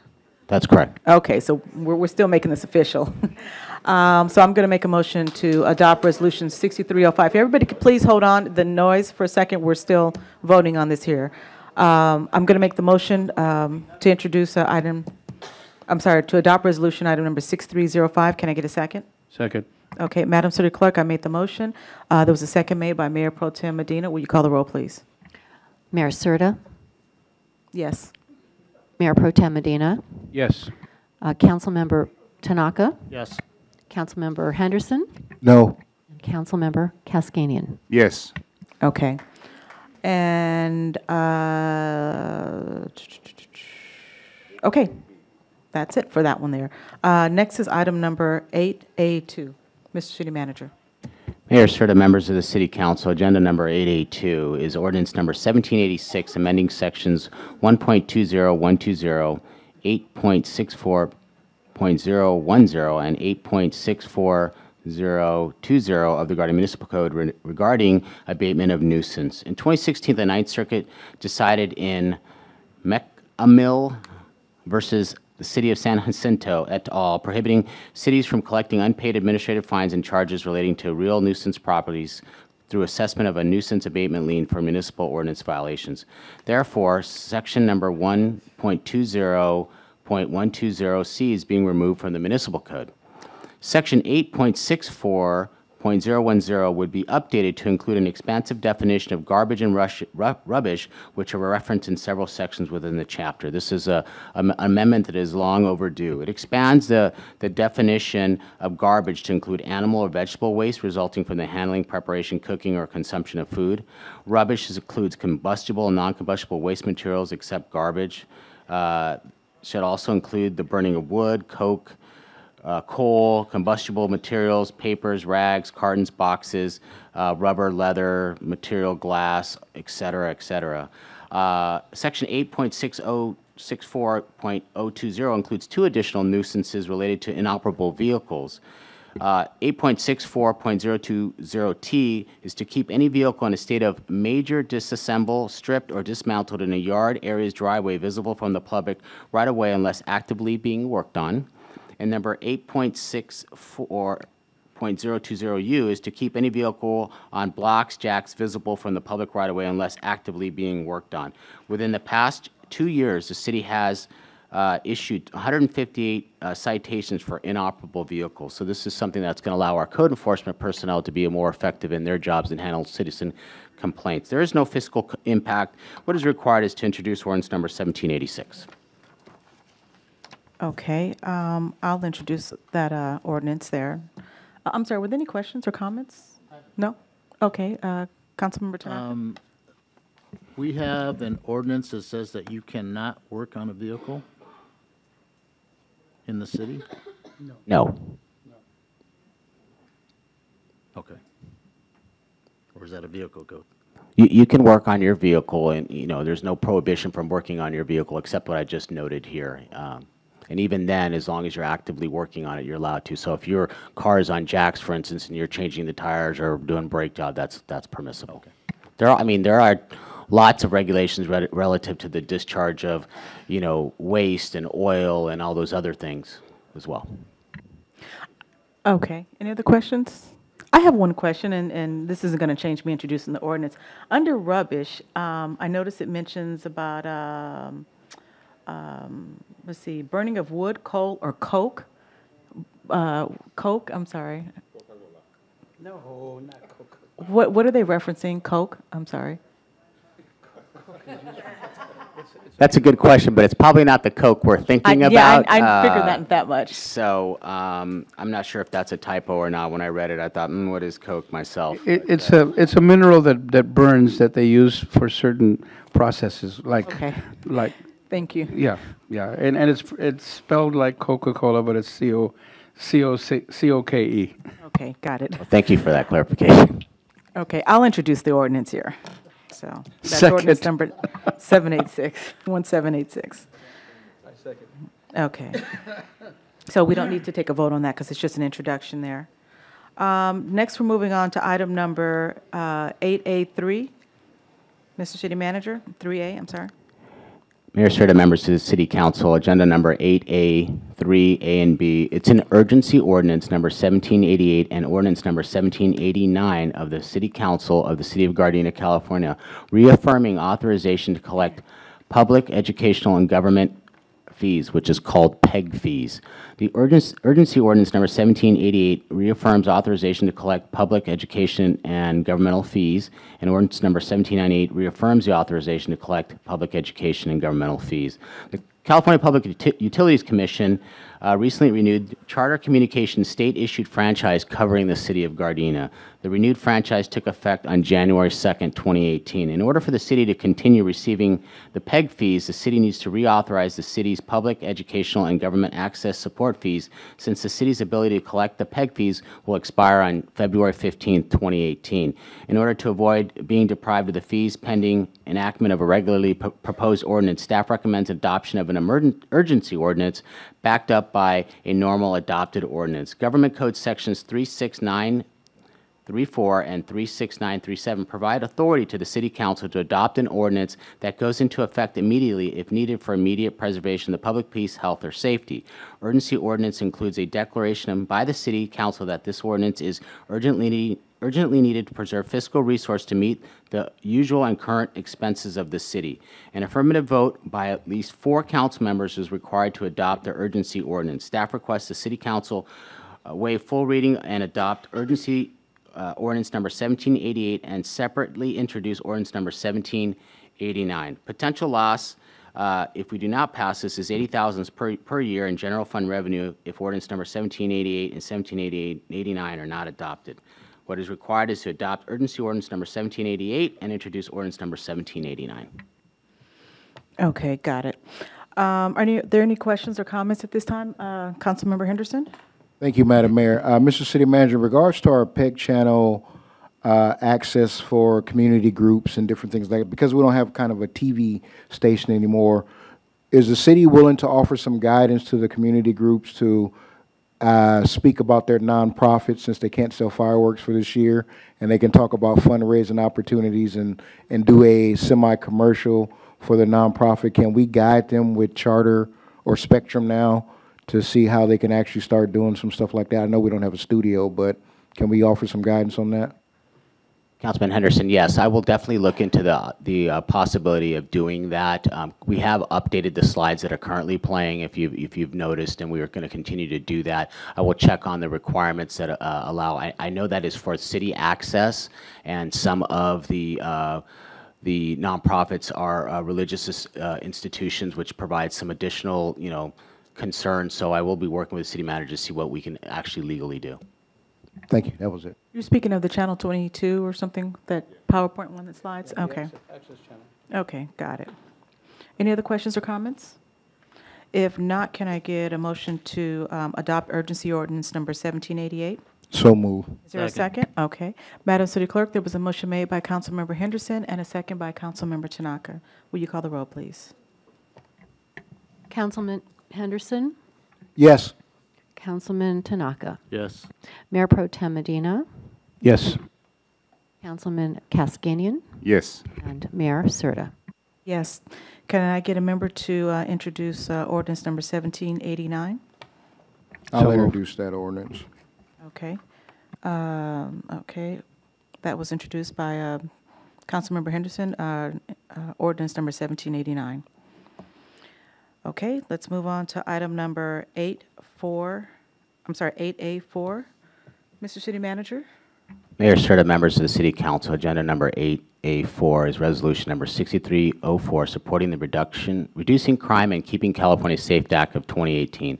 The California Public Safety Partnership Issues Committee, a coalition of crime victims, law enforcement, business owners, and public safety leaders, is working on a measure to fix 3 related problems to recent laws that have threatened the public safety of California and their children.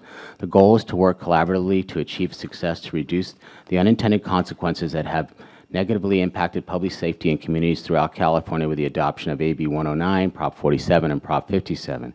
Between 2014 and 2016, California had the second highest increase in theft and property crimes in the United States, while most states have seen a steady decline. According to the DOJ, the value of property stolen in 2015 was $2.5 billion, with an increase of 13% since 2015. That's the largest increase in 10 years.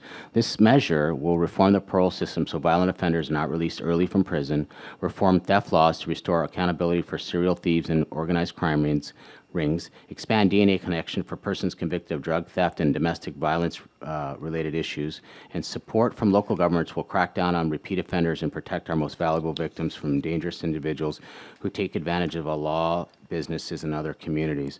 This initiative is being supported by a number of cities throughout California, specifically in this region. The San Gabriel Valley COG has endorsed this. I know that the South Bay COG is looking at it, and I know that members of the ICA board have discussed this as well. It is a grassroots effort with a combination of retail, district attorneys, law enforcement, and community and advocacy groups to reform these things. So what is required is to adopt resolution number 6304. In addition, sorry, I did present all of you a number of flyers and information material about this initiative, and they're in your package with a lot of detailed information about what this proposes. Okay, thank you. Are there any questions or comments at this time? Councilmember Henderson? Thank you, Madam Mayor. Thank you for this report, Chief. In regards to some of this ordinance or the support of this act, can you give an example of some of the potential crimes or the classification of crimes that would then be clearly defined from Prop 57? Give us an example.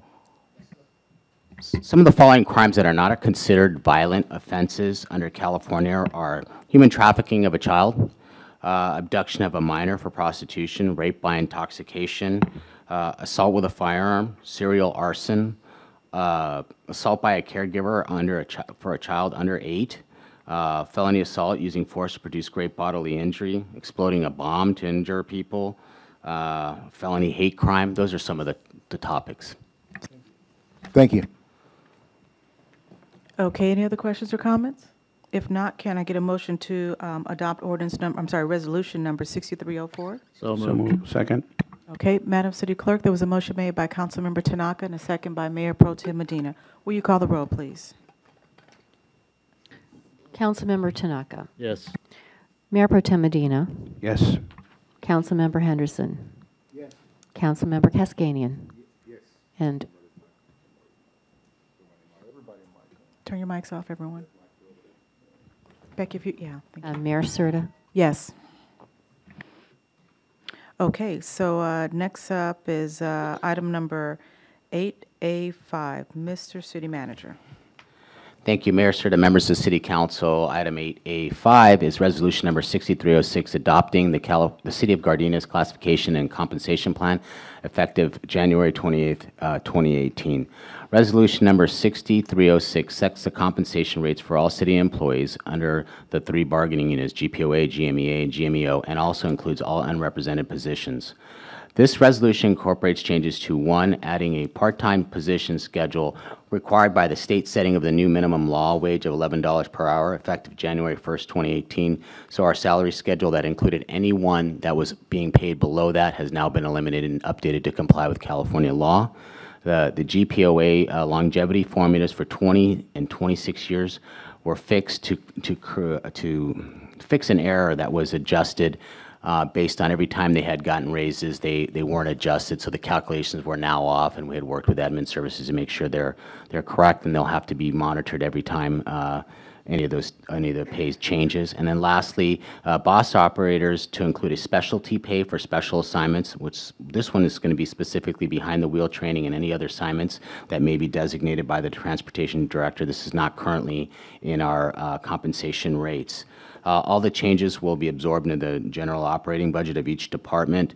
You'll be seeing that these resolutions for modifications of the compensation plan will be coming to the City Council much more frequently than in the past because of our requirement to ensure that they are passed and reviewed by the City Council in accordance to PERS regulations. What is required is to adopt resolution number 6306. Anytime we make changes to the compensation plan, you'll see one of these coming back for your approval. Okay, thank you. Are there any questions or comments at this time? If not, can I get a motion to adopt resolution number 6306? So moved. Is there a second? Second. Madam City Clerk, there was a motion made by Mayor Pro Tem Medina and a second by Councilmember Henderson. Will you call the roll, please? Mayor Pro Tem Medina. Yes. Councilmember Henderson. Yes. Councilmember Tanaka. Yes. Councilmember Kaskanian. Yes. Mayor Serta. Yes. Next up is item number 8A6. Mr. City Manager. Mayor Serta, members of the City Council, agenda number 8A6 is renewal of the General Services Agreement with the County of Los Angeles for a 5-year period from July 1st, 2018 through June 30th, 2023.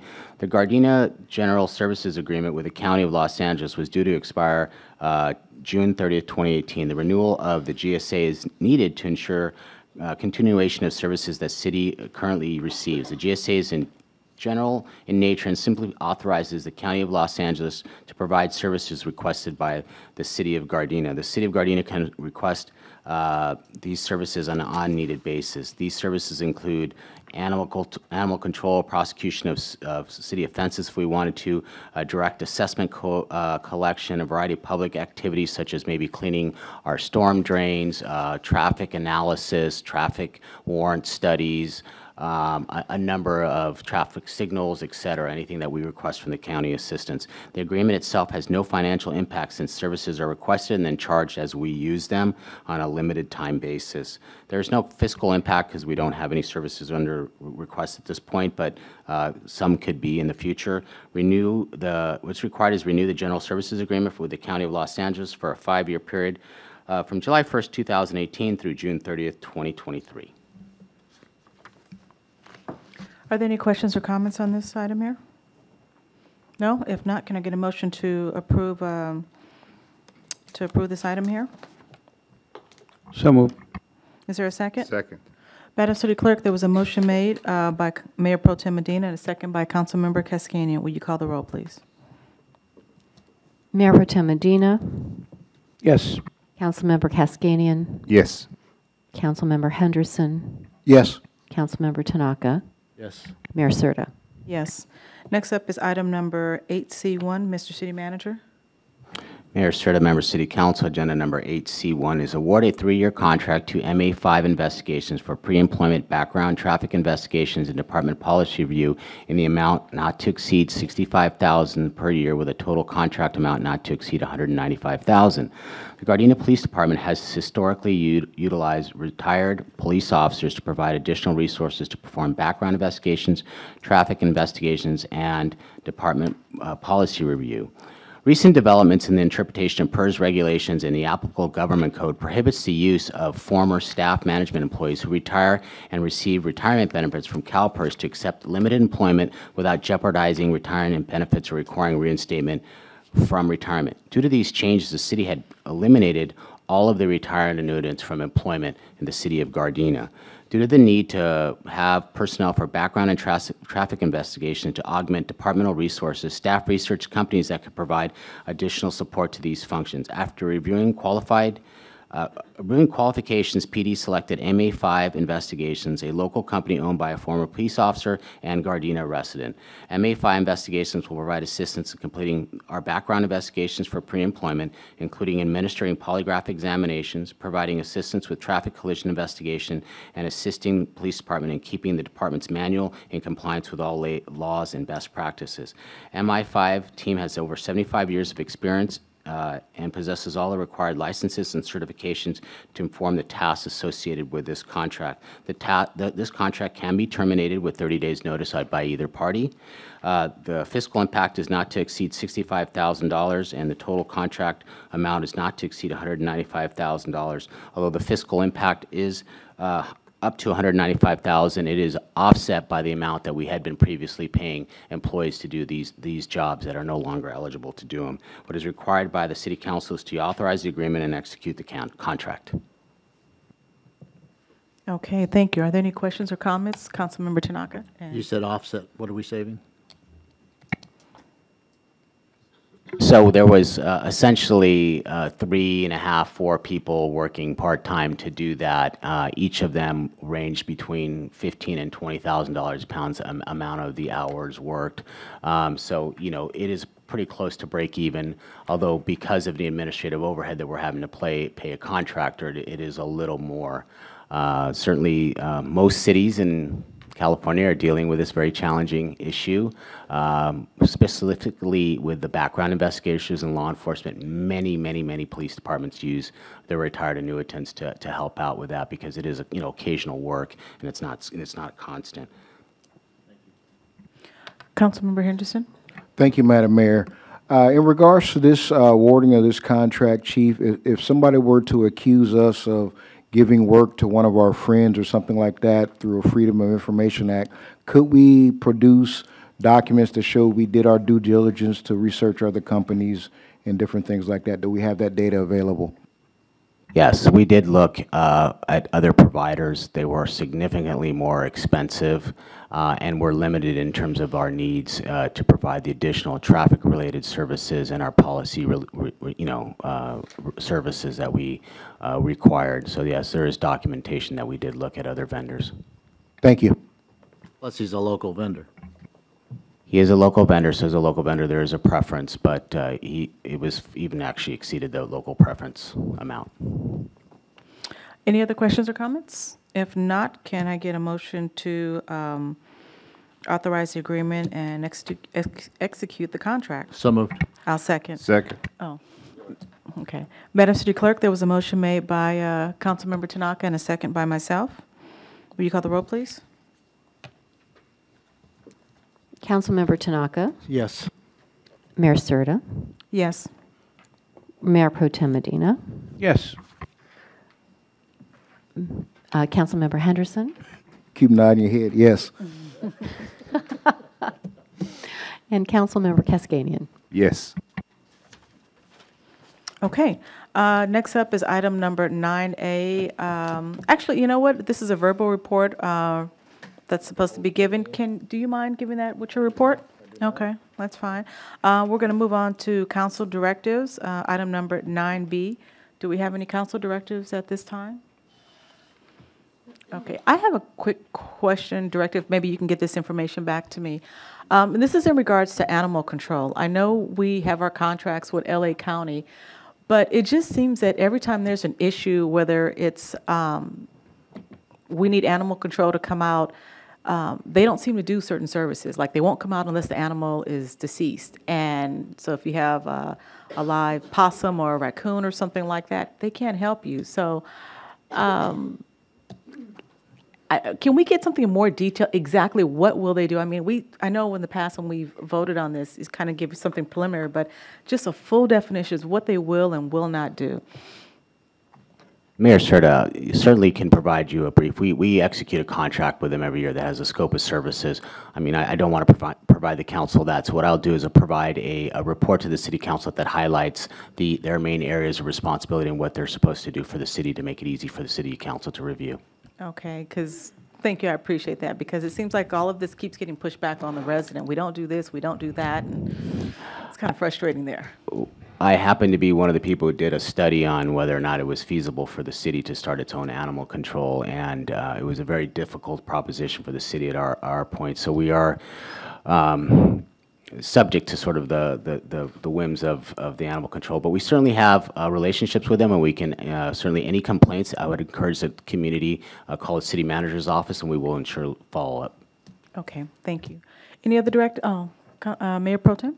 Yes, thank you, Madam Mayor. For the sake of standing up for the animal control, we've had a couple of people who've hit dogs, and animal control comes within the next 20, 30 minutes. So I think it depends on what the situation is, whether it's a crow, whether it's a skunk, or whether it's a different type of animal other than a cat and a dog. Cats and dogs seem to be good responses for those of you out there that might hit a dog or a cat. The animal control does respond right away, and they don't ask whether it's dead or alive. They just ask what the situation is, and they usually show up. But with other animals like coyotes and skunks and wolves and stuff like that, it is a problem. Let me just explain in more detail. Let's just say you have a raccoon or a possum, and they won't come out and get it, but you can get a cage from them, and you have to trap it yourself and then transport it to them. And I don't know many people who want to actually put this in their car if they have an animal like that. So that's why I'd just like to know in just a little bit more detail. So we also have that same problem with vector control when it comes to crows that are dead, especially by mosquitoes. Vector control has a big problem getting a hold of animal control, and animal control, reverts to another corporation or company or service. Okay. So depending on the situation, it's a major problem. Okay, thank you. Next, we have city manager remarks and directives as it relates to council items. Oh, no, I still have a directive. Oh, you have a directive. Okay, go ahead. Thank you, Madam Mayor. Comments? Okay. This has to do with some paperwork that I left for our city manager yesterday with regards to receiving some grants for coyote control. The federal government has, believe it or not, some grants that we can get as a city to control some of the coyotes that we have, especially along the Dominguez Channel. So that might help. If you get a hold of the South Bay Council of Governments, we talked about that Monday, should I say, and there's some grants coming down the pike that might help us out, not only with the coyotes but also with some of the mosquitoes that we have. Councilman Dean, I did receive that information, and we have been increasing our cooperation with the South Bay COG on a lot of things, and the Coyote Task Force is definitely one of them. And I know that the mayor has brought the issue of coyotes to me just last week on a coyote issue in North Gardena, so we'll definitely follow up. Okay, any other directives? If not, we're going to move on to city manager remarks regarding directives of council items. Mayor, Sir, members of City Council, the first thing is a good addition to the city. If you have not had the opportunity at 135th Street, it's a gateway to our city. There's a new sign. It is very similar to the ones all over the town. It really adds to the entrance. Unique to that sign is actually made out of a strong foam. Because as talking with Ms. Fugio and in terms of landscape and the issues of that sign being hit a lot, we did compromise and had a sign there that is, it's number one, cheaper, and number two, if it was hit by a car, it certainly can absorb the impact much better. But it is really a nice sign, and you couldn't tell the difference unless you knew. Second thing is there was a follow-up on the supermarket agreement for Gardena Supermarket and the sale. That has been resolved. All the parties have come to terms on the access to the alleyway, and the agreement has been executed. We did meet with them on a couple different occasions and it finally resolved the issue, and they will have full access. The desert room owner will have full access at any time she wants, and also there is no impact on the parking issue because their peak times really offset. When she's busy, the market's closed. So that has been resolved. In your packages, an MLK after action report for your review. There's also there was a request for a speaker here, a stop sign request at 129th and Catalina. There's an update there in your file as well. The traffic concern, it's been a repeated traffic concern on 147th Street. That analysis is in your report as well.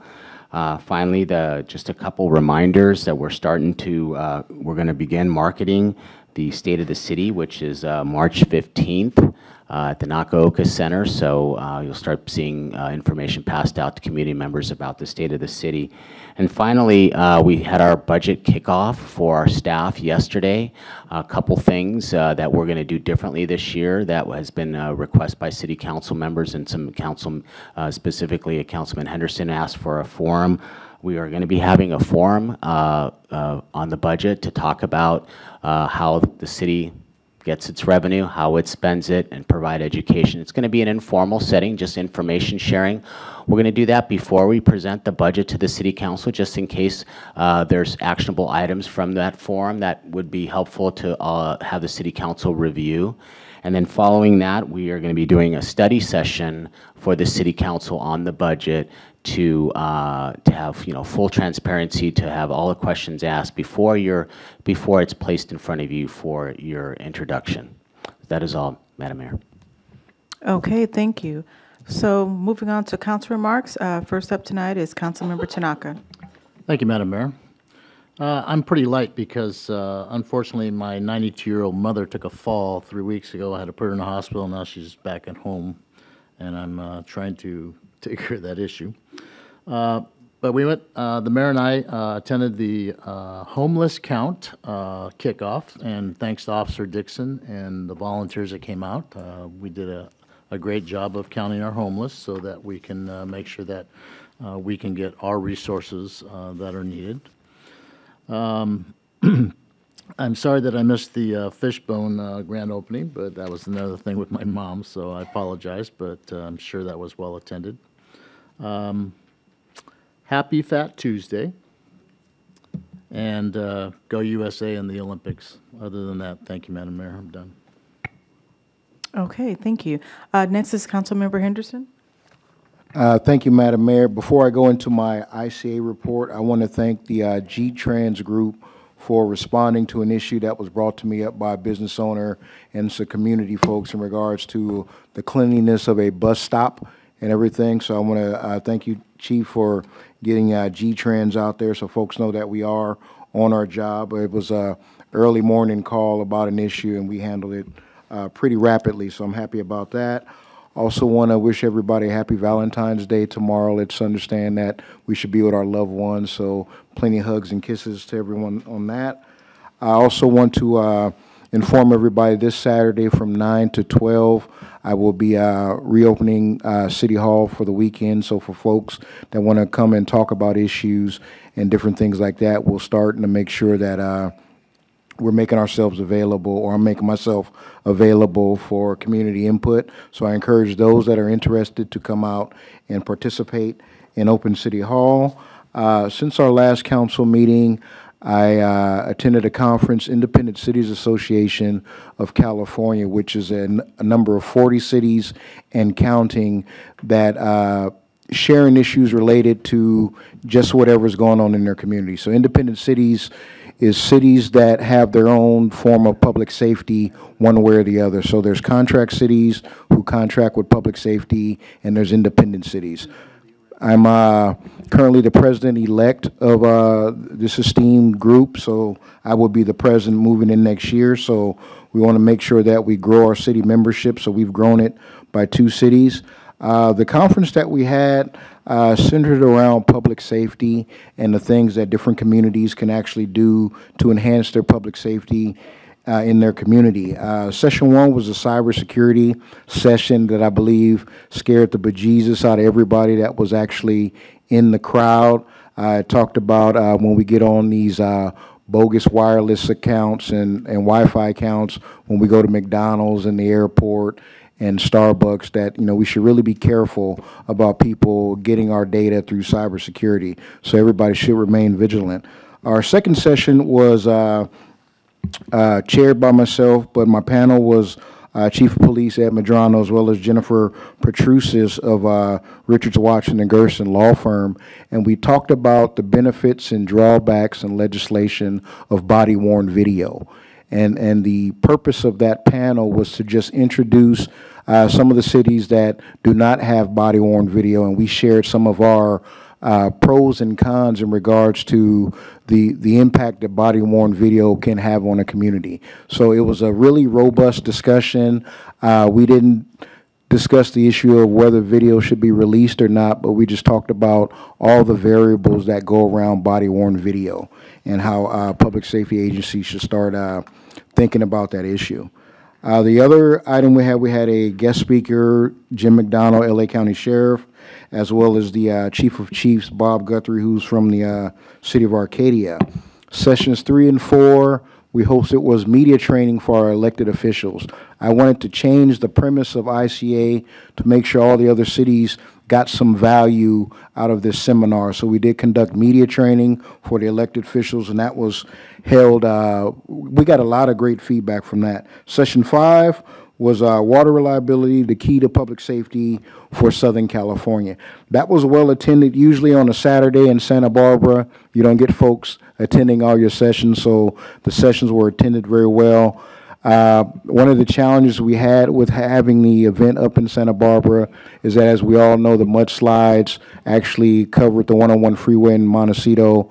We want to thank Caltrans and the city of Montecito, CHP, all the first responders that helped work to clean that highway 101. It was great. The city of Santa Barbara, the city of Montecito. In our seminar, we did an acknowledgement for those that had passed away and perished in that unfortunate mudslide and event. But Caltrans and CHP did a wonderful job. Madam Mayor, so ends my report. Okay, thank you. Next is Mayor Pro Tem Medina. Thank you, Madam Mayor. Since our last meeting, I did my monthly delivery of cakes to the convalescent homes, and there was an immense amount of birthdays for the month of February. I just couldn't believe it. So we bought some extra cakes and passed them out to, there's 7 different convalescent homes here in the city of Gardena, and we covered them all, and everyone seemed to have a good time. I also attended the Metro Bus Lines Service Council, and we're getting some more lines coming up into the South Bay. There was a big problem between the Green Line coming up to the South Bay Galleria, but that was straightened out, and hopefully we'll have more rail coming into the South Bay where we're lacking as opposed to the other side of the Los Angeles area. I also attended the Lions 94th anniversary, where we honored Angela Gray, who was the former Miss America, who is now the principal of St. Anthony's School. And ever since she's been the principal there, every single month they have received awards from various school organizations showing that they've achieved a lot of educational achievements that are far above and beyond the local level of schools nearby. And I also attended, along with Art Cascanian, we attended as you saw in the video, the presentation of the awards to Mr. Paul Benai, who is our veteran military award winner this month, or this week, should I say. And I also wanted to put it out there for those of you who may not know or may know, but the Cinco de Mayo Committee is looking for some candidates, male and female, not just girls, but male and female, that wish to get some scholarship money for their college, or if you're already in college, the age limits are 15 to 25. So if you have any questions, please call 310-532-0527, and you'll get all the information. And that ends my report. Oh, and happy Valentine's. For those of you watching on TV, it's still not too late to get the Rite Aid and get that Valentine card. Okay, Mayor Pro Tem, thank you. For myself, since the last council meeting, I too attended the homeless count that was organized by Officer Dixon. He did a great job informing the volunteers on how to participate in the homeless count. And so I just want to thank him for just doing an outstanding job there. I too also attended the Lions Club's 94th anniversary and also their Citizen Recognition Day that Mayor Pro Tem Medina just spoke of. And also on the first Saturday of February, I had my monthly Mayor's Challenge walk, and I'd like to thank all the people who came out and walked with us at the 3 parks, Raleigh Park, Freeman Park, and Johnson Park. So it was a great way of getting our exercise on. So I want to encourage everybody to please come out with me every first Saturday of the month, and we start at Raleigh Park at 9 a.m., Freeman Park at 10, and Johnson Park at 11 a.m. Also, I attended Environmental Charter School. They have an annual day every year where their students are required to complete a project. And basically their project involves an area within a community Last year they chose Gardena. This year they chose Gardena. And the area that they chose was Rosecrans and Western, and how would they improve it? And it was really interesting to see the suggestions and the ideas that some of the young people had for how to improve Rosecrans and Van Ness. And these young people came up with an idea of putting like a coffee shop in the area, a small little dog park, and just a variety of different types of businesses. And they were 9th graders through 12th graders in groups of 6 to 8. And all of them had built these really nice presentations, similar to what we would see if a developer came in here and wanted to show us a new project. And they did all the research in the area, what the demographics were for the city of Gardena, you know, the medium income, et cetera. And they had to figure out a way on how to fundraise and get the money to build this project. And they either had to deal with stocks, or they looked at a variety of different type of grants that were available. Some I thought they were making up, but I found out they were actually true grants out there that maybe we should look into. But they had a lot of really great ideas, and I just want to commend these young people for just taking the time and effort. They had to present this to me. They had about 5 minutes. Each student had a lot of information to recite, and I had the opportunity to ask questions. So I had the opportunity to look at several projects. I would have loved to have had my colleagues there with me so they could have helped me go through them, but a lot of great ideas on what to do on Rosecrans and Van Ness. And this came from 9th graders through 12th graders, so I was pretty impressed with them. Also, since the last council meeting, I attended the grand opening of a new restaurant on El Segundo Western called Fishbone. I was joined by my colleague, Councilmember Henderson, as we celebrated the grand opening, and we enjoyed fish that morning, so it was really neat. Good. I went back on Sunday and got some more. Okay, well, we want to encourage people like Councilmember Henderson to keep going back and supporting our restaurants in the area. As I'm saying that, I also want to encourage everybody to come out to the grand opening on this coming Thursday of State Brewery, which is located at State Brewing, which is located at 1237 West 134th Street. It's this Thursday, February the 15th, from 4 to 6 p.m. Help us as we do the official grand opening there as well. So, as always, I love to attend the grand openings and just encourage people to come out to some of these restaurants and continue supporting them throughout the year. And lastly, as it was mentioned, we will have a State of the City address this year coming up March 15th. I'm really excited about that. This will be my first one. So hopefully all of you will be able to come and attend. It'll be March 15th. I believe it's at the Nakoka Community Center, and you'll see more information as we are getting close to that date. And I, too, would like to wish everybody a happy Valentine's Day as well. That ends my report, and Councilmember Kaskinen, you're up. Thank you, Madam Mayor. Since our last meeting, I attended the appreciation dinner in Pasadena for Armenian genocide sign that they were going to put it up on 210 freeway, on eastbound and westbound of 210 freeway. And I would like to thank State of California, Caltrans, and State Senator Anthony Portantino that he put the resolution in. And I want to thank our own Senator, Stephen Bradford. He voted for it. So thank you, Senator Bradford. And thank you for Congresswoman Judy Chu. She was there for the support as well. And the unveiling of the sign will be before April 24th, before the Armenian Genocide Day. So they're going to do the unveiling on the sign of the 210 freeway. And I did represent, in behalf of City of Gardena, certificate of recognition. And on January 31st, I attended the Gardena Sister City fundraising dinner at Marie Callender, and hopefully they made enough money, more than the fireworks stands. So I supported them over there.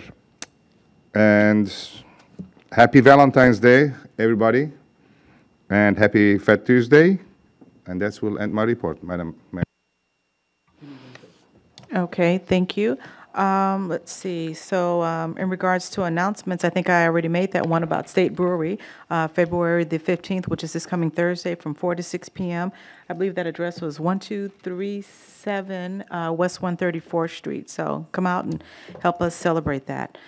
Let's see. Okay, remembrances. Tonight we're going to adjourn in memory of Mr. Arturo Rodriguez, who was 59 years old and a gardener in Gardena for over 40 years. He was born in Guanajuato, Mexico. Guanajuato, Mexico. He leaves 5 children and 2 grandchildren. He was a good friend of Mayor Pro Tem Medina. So the Gardena City Council meeting will adjourn to our next regularly scheduled City Council meeting, which is scheduled for 7 p.m. on Tuesday, February 27, 2018. We are adjourned.